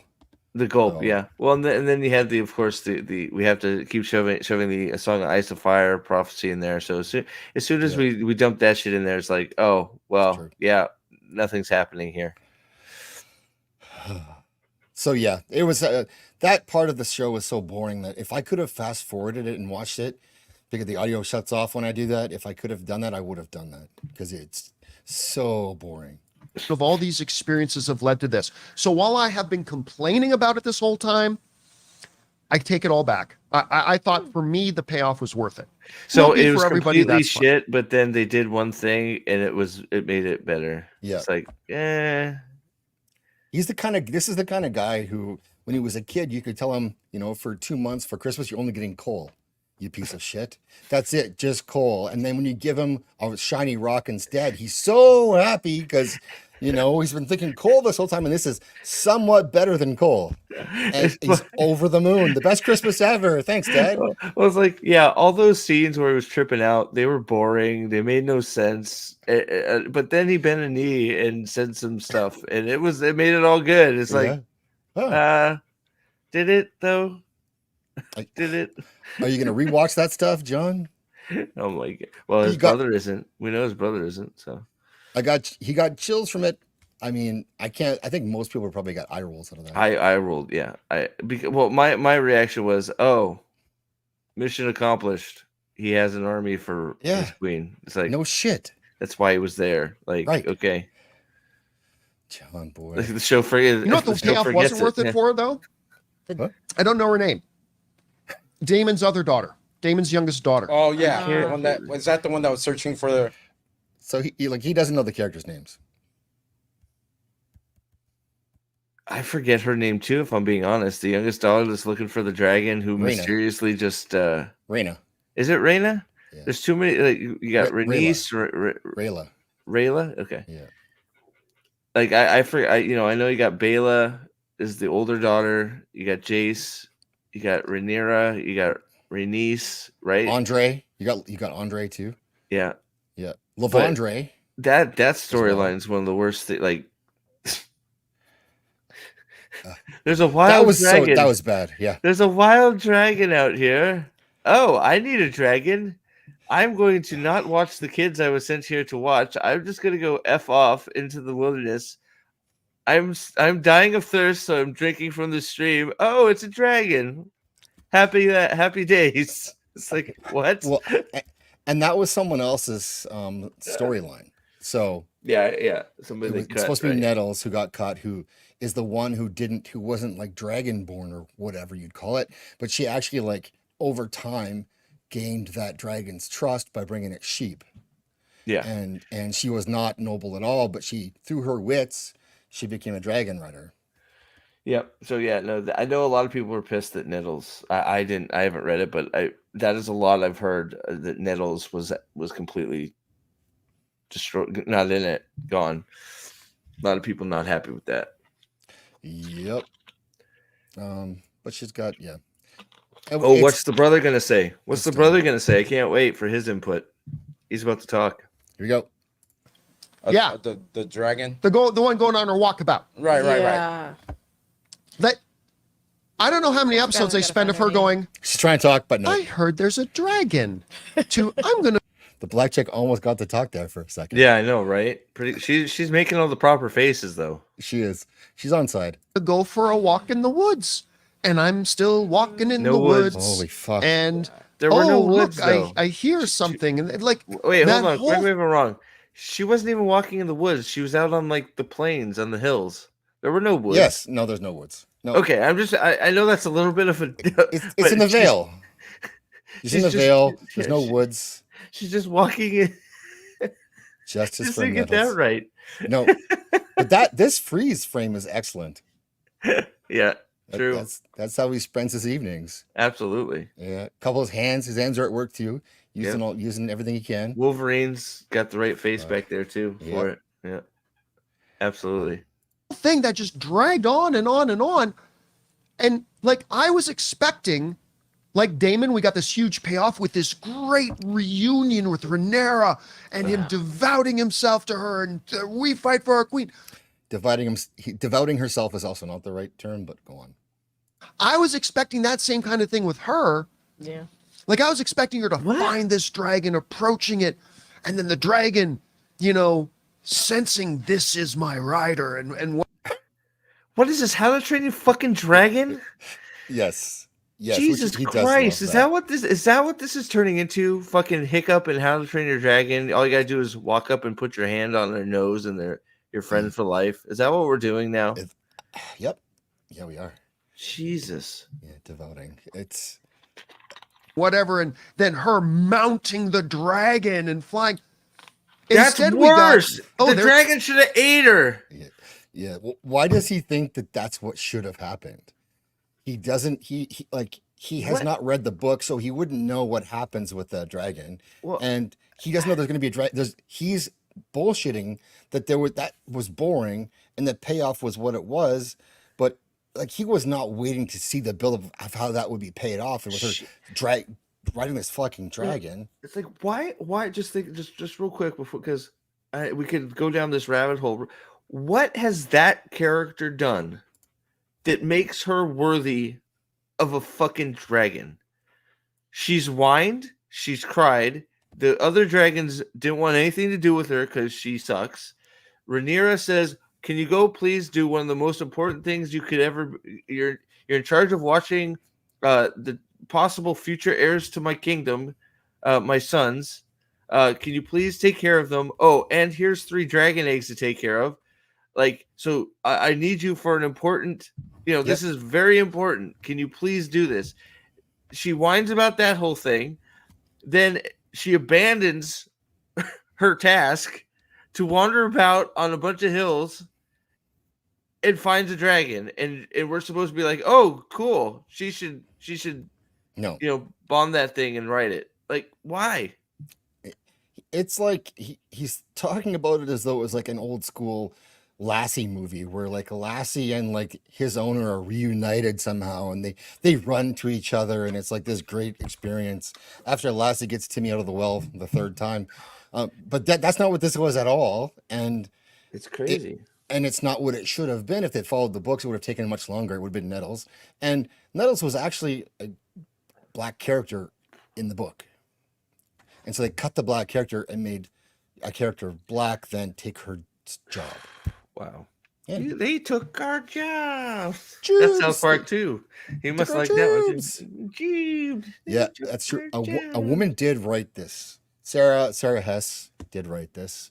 And I mean, yeah. Hey, Nadia. There's the dragon. And it's like that's what we got? So I was a little bit frustrated with that, I must say. Corlys and Aelin. He was frustrated because she didn't just claim the dragon. Yes, he wanted it to be a big rousing scene where she mounts him and takes off with him. But he also like his name is not Aelin. It's Alan and Adam, not yeah, that's true. Aelin. Oh, and that wouldn't have been an action scene either. Her taming the dragon and flying away. That's not, right. No, that would not be. He should be action. happy that wasn't there. He hates that. It's drama. She should talk to it and tell it her feelings. Or even just tell us a story about when she found it and not even show us the dragon. That's the Campea's way. The scene with Corlys and Aelin when he's like, "Fucker, what did you just say to me? You abandoned us." You know what? He goes all hood with this. And it's because they're black characters. I don't know. Is that really what he's doing? Uh-huh. He did not have this tone with anyone else. But it's like it's his natural thing that he does. He can't help himself. He's like, yeah, let's go. What the hell, man? Fucker, what did you just say to me? Because that's not what was in the show, but that's his interpretation of it. You motherfucker. And it's because, black guys and dads. And so he right away goes into John Campea savior mode and he wants to fit in with the hood people. And so he's got his, he back in the day, he said some things that have been replayed constantly about his feelings about the darker races. But yeah, there it goes. Yeah. Oh my goodness gracious. Levels are rising. You abandoned us. You know what it's like growing up? Hungry? Do you know what it's like sitting there on the streets and watching my dad walk by with his other son? Why are you focusing on this part of the, this is, who cares? Move on. No, he's getting these are his people. Jesus. All fed and warm. It's like, screw you, pal. I'd like that. First of all, that performance was insane. And the dude who plays Corlys just reacting with his face. As opposed to reacting with what? Acting. Yeah. Ooh, man, Corlys acting. They were acting. He's a good actor. And also it's just bad dad scene in House of the Dragon. Can we move on? And Alan was far more effective with his speech than you just were, John. Yeah. 100%. Reacting with his face. Yeah, he's spitting facts. He almost did it. He almost said Nibba. Have you ever seen that clip where he's talking about Transformers? I maybe. I don't know. I'll see if I can find it. Unbelievably good. I was enthralled with that scene. I'll take that over some sword fight between a couple of nobodies on screen. So that's his straw man for this. Is it's like, I like to see these two men get into this argument, and that's way better than the only other alternative, which would be a sword fight with nobodies. There's nothing else that you could do with that time or that tension except for sword fight with nobodies or his hood reaction. I don't understand this man.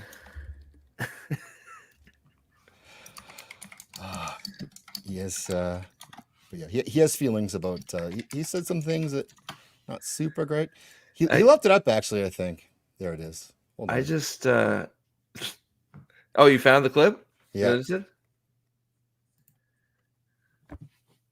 All right, here we go. Oh God, I can't wait. Buckle up. Oh wow, it's an old one. It's his own. This is he said he like this is on his channel. He left it up.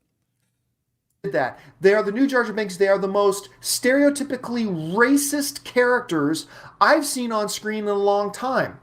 You know, I was trying to explain the twins to somebody, and basically it's this: the twins are two hood niggas that talk ridiculous jive. Who gave him the pass? I don't know. You know what? I heard about this. I never saw the clip, though. I definitely heard about this. Oh my gosh. Yeah. Nope, that's it. You're right. They can't get ID. Yeah, go sub to Steve, you people. What are you doing here? Yeah. Yeah, why not? Pity. I'll take your pity. Not pity. No. No. Fantastic stuff. So yeah, that's our boy. So he's I can't put I remember this, but I don't think I ever saw the clip. It's glorious. It really is, isn't it? Holy crap. Are two hood niggas that and he left it up. Ridiculous jive. Well, I guess are how many illiterate, views and I'm not making it this up. They actually reveal that in the movie. They're illiterate. They can't even read. I don't know why that's funny. They can't even read. Funny. They're robots. Who cares? Yeah. And then he also thinks orcs are right? Is that right? He does think that. Does he line up on the orc argument? Of course he does. I'm sure. I don't have to know that to know that. Yeah, of course. About this guy. I mean, any day of the week. I absolutely love that scene. It was one of my favorite of the episode, other than Wow, Daemon you are Rhaenyra reuniting. So I just love that. Also, do you feel like they guys? We want to take a second and thank us. Did you what? What? She tries to say something.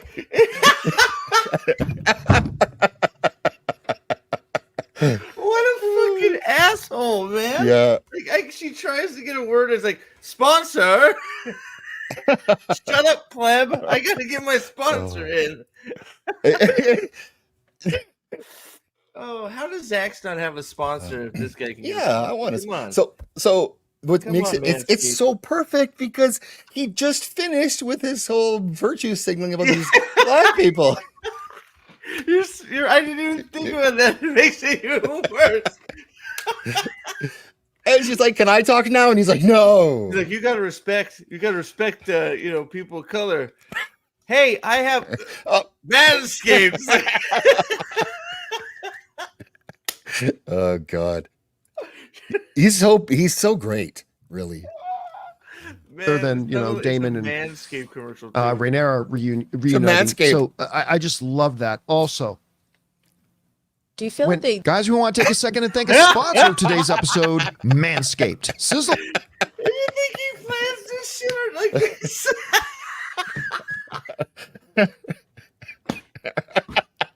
I can't fucking believe it. What a complete dickhead! Like, and then he won't even stop. He doesn't. He brought up the clip. He couldn't just. It was like, oh wait, okay, hold on. What did you want to say? And then we'll do the sponsorship. He doesn't even go back. He just keeps plowing forward. I'm gonna have to. That's gonna be a clip for sure. What a dickhead. I have to make this into a clip. Oh my God. Reuniting. So I just love that. Also, do you feel like they... Guys, we want to take a second and thank a sponsor of today's episode, Manscaped. Sizzle alert, this summer, let the only thing that's smoking at your barbecue be the grill, not your grooming game. And it's a barbecue reference, too. He's using a barbecue reference for this. I just... He's got layers. What is layers to this. You're calling him Shrek? Yeah. Oh, my God. What? Yeah, Manscaped, bitch. I can't believe, dude. Yes, there are levels of genius. Yes, Scott, there's levels. Man, if Campea proves anything, you don't have to be good. You just have to be first. Yep, that's right. So he just got on YouTube first, and can you think if we all got on this YouTube train oh yeah, when it first started? Shit. It's a barbecue. Get ready for barbecue season. Just after the two black characters and the virtue signal, then he cuts off his one black employee, when she finally tries to talk, and then it's like, "Hey, you ready for that sizzle at the barbecue?" Yeah. He's a meme. Unbelievable. Shut up. My favorite of the episode, other than Daemon and Rhaenys reuniting. So I just love that. Also, do you feel like they... Guys, we want to take a second and thank a sponsor of today's episode, Manscaped. Sizzle alert, this summer, let the only thing that's smoking at your barbecue be the grill, not your grooming game. Get ready for the ultimate cookout season with Manscaped. Wait, Whether you're flipping burgers or... Smoking? What? I don't understand the connection. What are we talking about? Oh, that I don't understand at all. I don't. His ad is even crap. It's all about the cookout, though. Okay. Cannonballing into the pool, make sure your meat looks neat with the Performance Package 5.0 Ultra. Head to manscaped.com and use the code CAMPEA for 20% off and free shipping. Now, come on, guys. If you're like me, you used to do your grooming the old barbaric way. Why is he so obsessed with fucking dicks, man? I don't know. He can't help himself. Jeez, he just loves dicks. Yeah. All right. Oh, she gets to talk a little bit now. That'll be good. He's just a little bit too much, though. Sorry to go back to the fights. I feel like she has to apologize for talking. I'm sorry. John, may I speak now? He's worked with other people in the past, and he fired another female staffer of his because he wanted her to go do something, to return something to him on her day off. And she's like, well, I'm in the office tomorrow. Can I just bring it tomorrow? And he's like, no, I want it now. I'm telling you to bring it now. And she wouldn't bring it. So the next day she brought it in, and he's like, you're fired. And I told you when I hired you, when I tell you how to jump, all I want to hear from you is how high. That's the quote that he gave this chick that he fired. Did she sue him? Well, she went onto Harloff's show and talked about it there. So, I mean, she embarrassed him at least. I don't know if she sued him. That's good. Yeah. Probably can sue him for wrongful termination, too. It's a little bit too much, though. Sorry to go back to the fights. I feel like they really all season were like, we need to find dragon riders. And they built up conflict and getting armies together. And so I really just thought all this, even with Daemon, was going to build up to some giant fight at least for the end. Just not. You think it's a build up for next season? Oh, she can't even finish. And she's 100% correct. Do you not understand? That's not how TV shows work. The finale is supposed to be like, oh god, it's not, Steve, it's not even the finale. It's that you don't use an entire season to build up for the next season. Well, and then is it like what? So you're gonna start next season with the giant fight, or is it gonna be a wasted season to get to the fight? And there's only 8 episodes, so what are they cutting? What are they gonna cut out from that too? Yeah, this is not how TV works. You're supposed to have a season, and then your finale gives you a payoff. Yes. And if you're good, you leave some stuff open for next season. Exactly. They're not good. And she is right. She's 100% right. She's 100% right. He's like, it is going to happen. Shut up. Didn't you hear me earlier say it is going to happen? It's like, no, I heard you. It's stupid that it didn't happen is what I'm saying.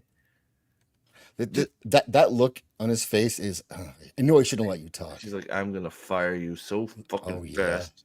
He's so happy with what she's I'm brought to gonna the send table. you for a fucking burrito after this because I'm hungry. You can't fucking.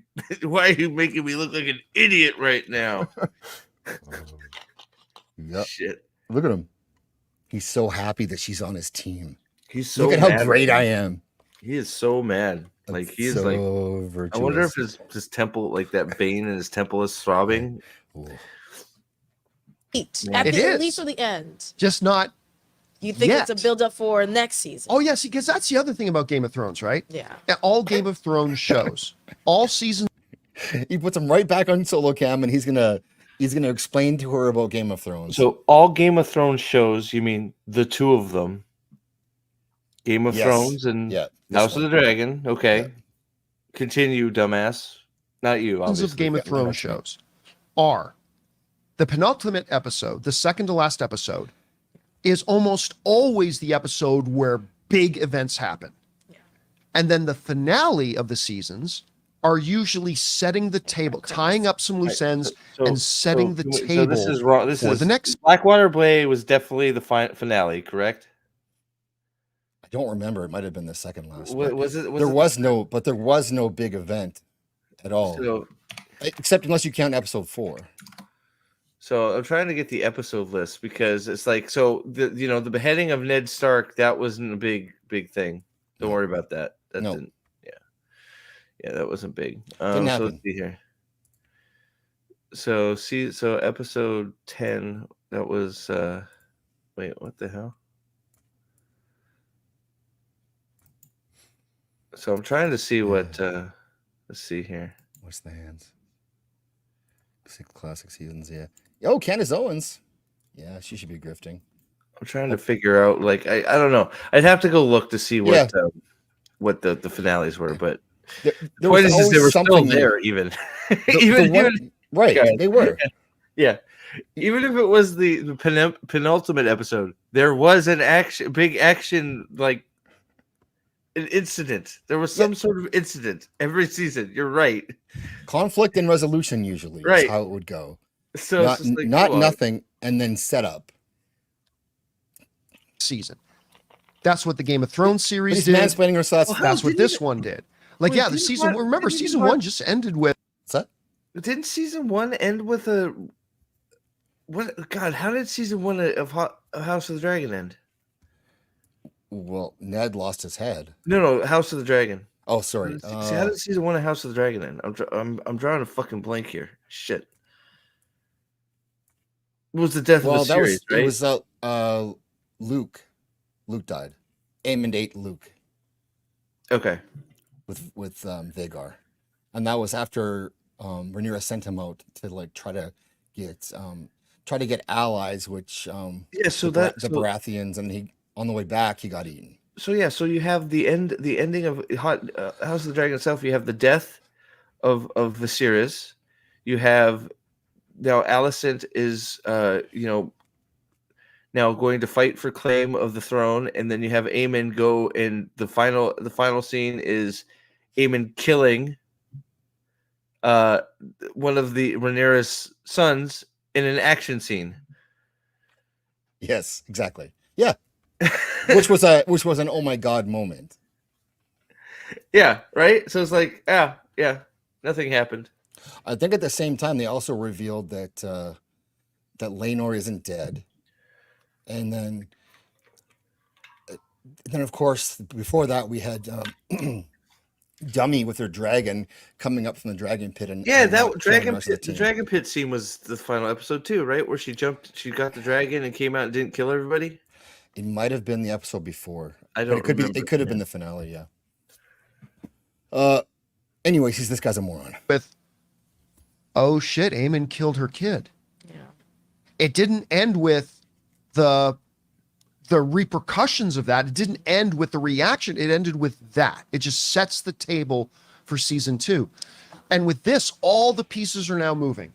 The armies are marching. The dragons are mounted. Wrong. The ship. He did. Yeah. He did. He just. Yeah. You just admitted you're wrong. What the fuck? The Dragon Pit was episode 7. Okay.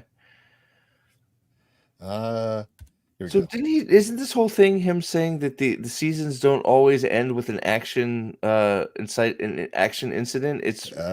It's recouping from Later, the Gemma. incident, right? Yes, so he changed it so he acts like he's not changing his story, but he does. Right. Shows. All seasons of Game of Thrones shows are the penultimate episode, the second to last episode, is almost always the episode where big events happen. Action. And then the finale of the seasons are usually setting the table, tying up some loose ends and setting the table for the next season. That's what the Game of Thrones series did. That's what this one did. Like, yeah, remember season 1 just ended with, oh shit, Aemond killed her kid. Wow, yeah, yeah. They had a dragon fight in the air where they were fighting and fighting on dragons, and oh god, he killed him. That wasn't dramatic or action orientated at all. Always, but almost always, sometimes, and for this show specifically, the only other time. So 100% of the time before season 2, they ended with a bang. Right. And it's just like, I don't understand. Like, what are you trying to prove here? Like, yes, shows that have multiple seasons, they tend to leave stuff on the table to explore for the second season. Right. That's not just Game of Thrones shows. That's any show that knows they're having a second season or another season, they leave stuff to explore for the next season. Right. Well, storylines, they exist.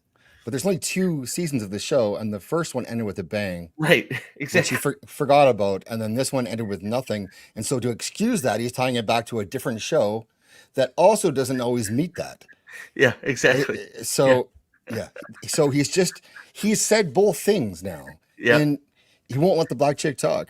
Yeah, he won't. It didn't end with the repercussions of that. It didn't end with the reaction. It ended with that. It just sets the table for season 2.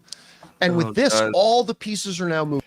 So you got the loading screen there. Did you see you got the loading screen there where he's like, oh shit, that was fucking an action scene. Oops. And so he's like, oh, but just like this, exactly the same as this season, where they didn't do any of that. Yeah. But they're setting the table for next season with no event. Moving. The armies are marching. The dragons are mounted. The ships are sailing.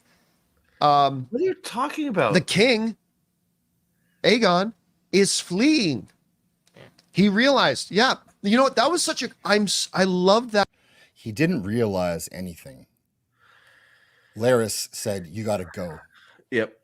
Well, and look, I know what happened in the book, okay, but this is one of my big sticking points for this show right now, okay? And I know Aegon lives in the book. I get it, okay? But the show did a very bad disservice to his injury scene by having him be about 10,000 feet in the air. Sunfyre plummets down to the ground and then explodes. He's dead. Like, you can't survive that. So you have to. The show did it. There should have been some sort of, the dragon should have like tried to save him at the last minute, or some sort of something to show that Aegon could have actually survived that. I don't like. So that's my big sticking point for the season, or well, not all of it, but that's one of the things that I have a lot of trouble with is the scene they showed us. Aegon should be dead. So do better there. But and it was also obvious to everyone looking that that's because of Aemond. Like his brother caused that. You could say it was an accident, but we know it wasn't. And you could get, and this is the A Song of Ice and Fire world. So people are going to see that and then spread that, and it's going to be an issue for Aemond. And it's a horrible way to try to kill your brother when he's king, is in public in the sky. And Aemond, what they could have done is had Aemond then catch him. So he's burnt to shit, but he made it look like I tried to save him. Maybe crushed him with the dragon claw because he fucking, something. Yeah. They could have done that, but they didn't. They just had him fall by himself, and later people went over. So or just like have him hit the trees or something. Like something. You got to do something to make that fall believable instead of plummeting and then explosion. It's like, I don't believe he's alive. I think the reason they did that is because they don't know how to write shit, and so they wanted it to be like, oh, people will want to know the next episode, is he alive or dead? And right? Yeah, no, I get that, but there's a way to do that and still make it believable that he survived. Yeah, 100%. That's all.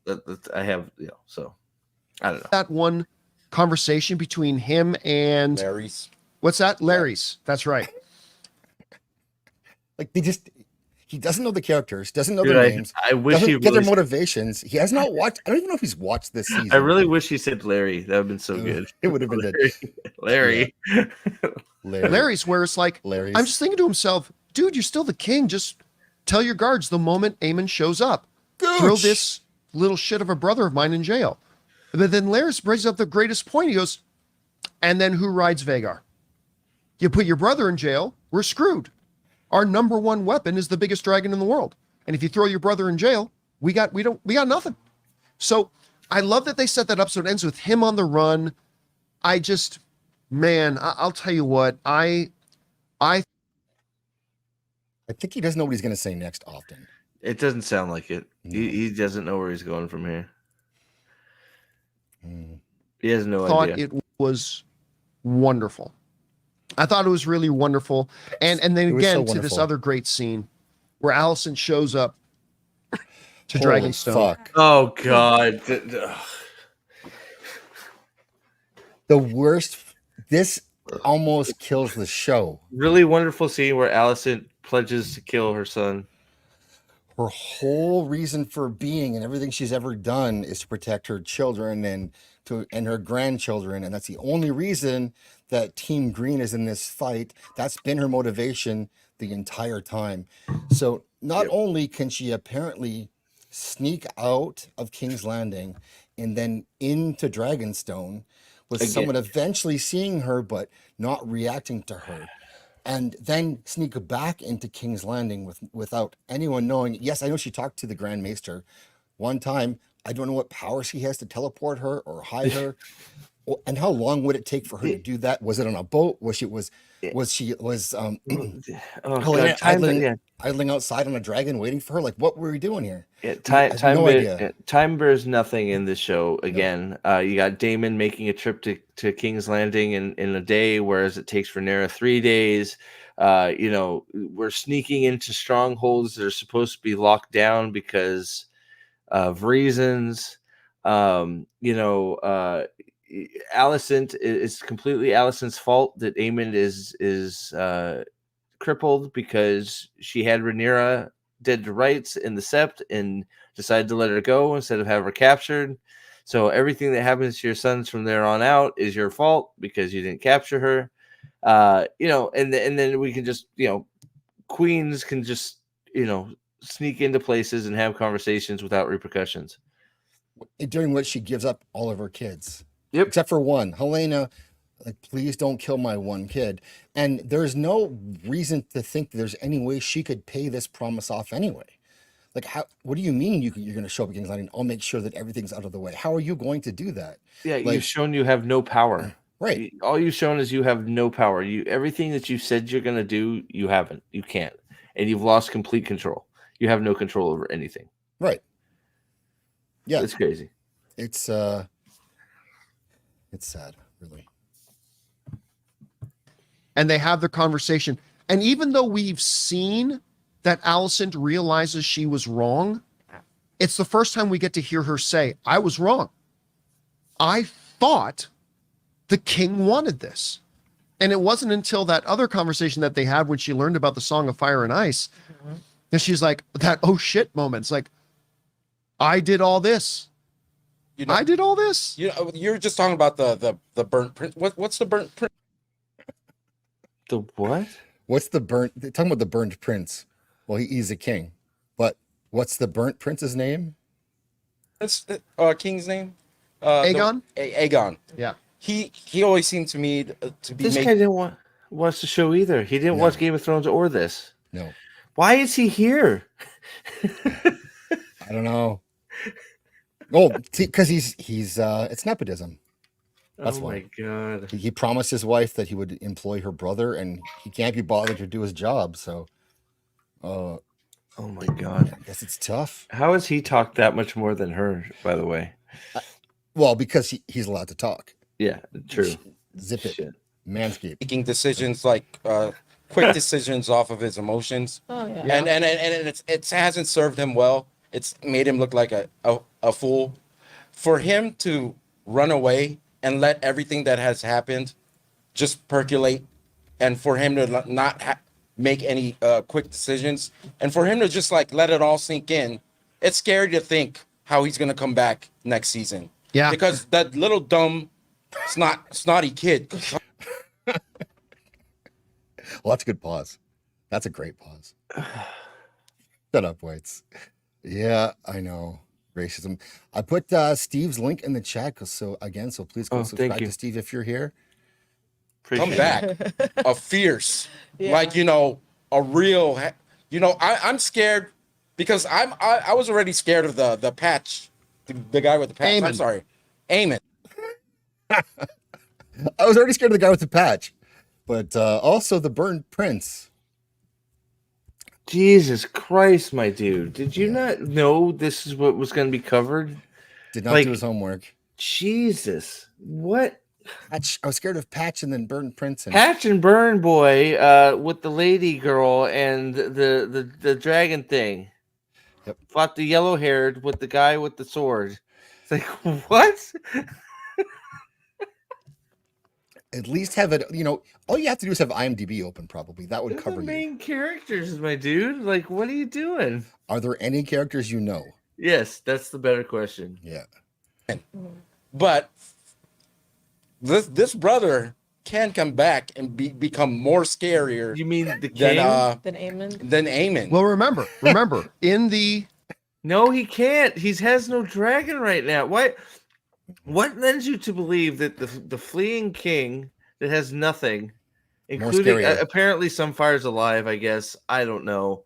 Like, I guess Christian Cole's getting Sunfyre's corpse and is going to meet up with Aegon. I don't know. But I don't know about anything that happened at the end of season 2 that makes me think, oh, Aegon's in good shape. He's going to be fine. He'll be back with a vengeance. No, not at all. And have fun at the movie sketch.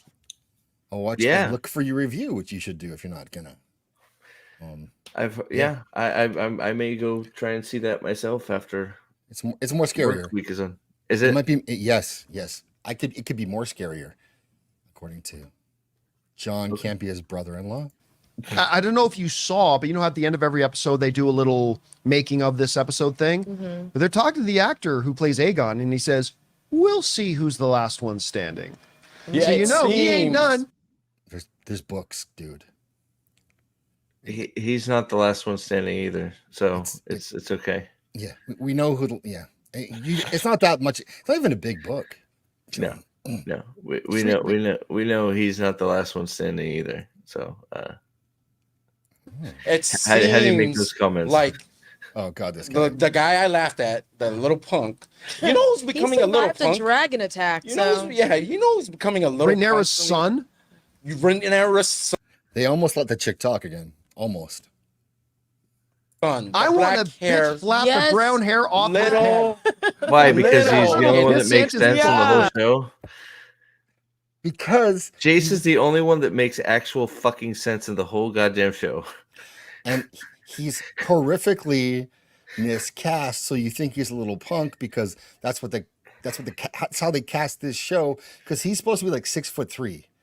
Is he? Oh, okay, wow. Because his dad was the strongest man in Westeros, big dude. Strong was his last name. Yeah, and so Jace and Luke were both supposed to be big boys, and they just cast them as little baby boys, just like Aemond was cast as a baby boy, even though he's like 6'1", 6'2", I believe in the book, and he's 5'4" in real life. The actor Jace is the only one that's made any sense through the whole season of television, and even to the point with the Dragon Riders, because how's that working out? You got one guy that maybe might be okay, and the other guy is a complete unhinged. You're not going to be able to control him because he's just a lunatic. I don't remember their names. The Dragon Seeds. Hugh the Hammer. I remember. What you got? Hugh the Hammer. Then we got Ulf.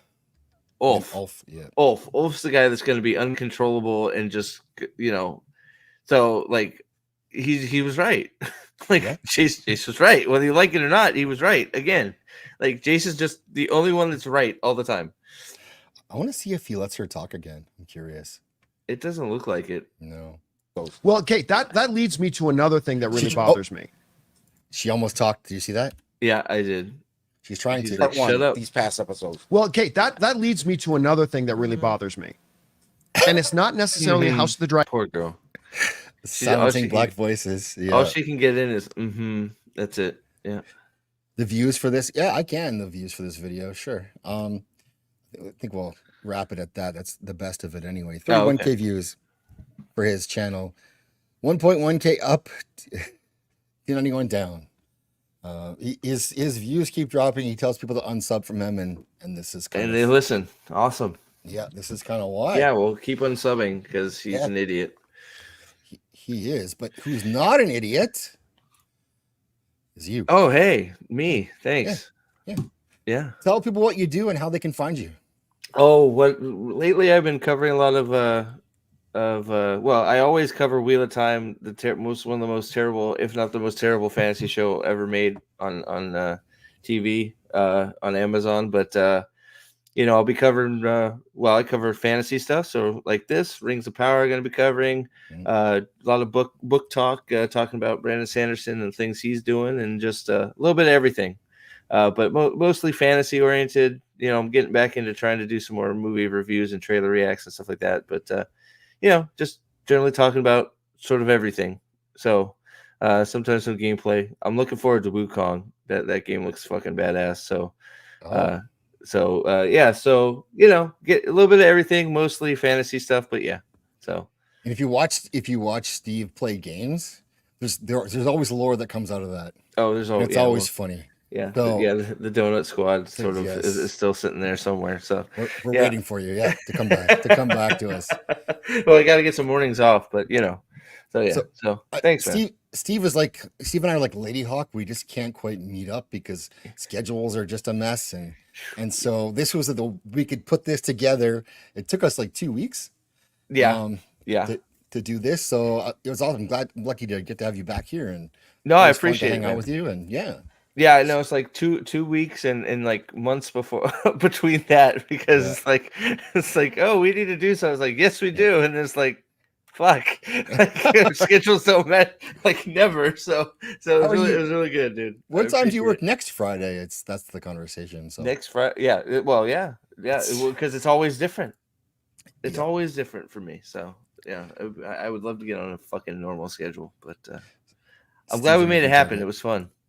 Yeah, and so please go sub to Steve. I like to hang out in his chat too when he's putting on a show, so it's always good, and he always has good takes, and he's not scared to take a stand.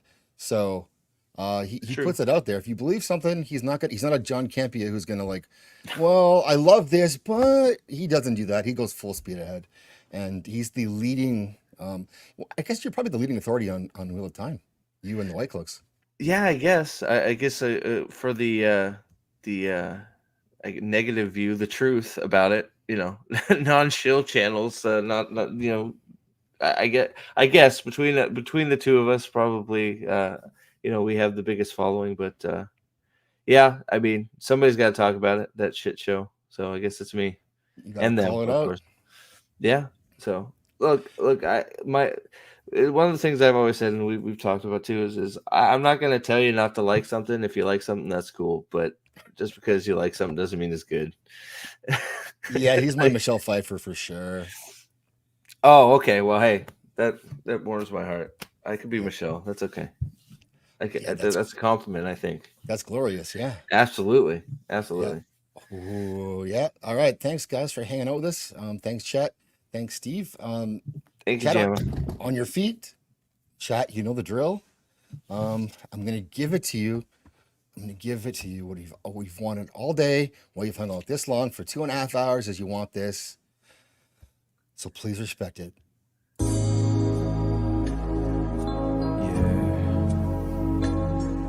Respect to the trans community. And fuck you, transphobes. Trans people are my friends.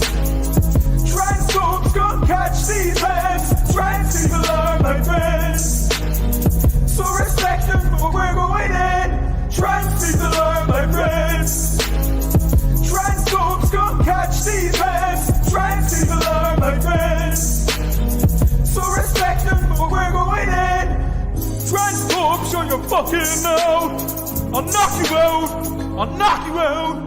Trans folks, show your fucking out.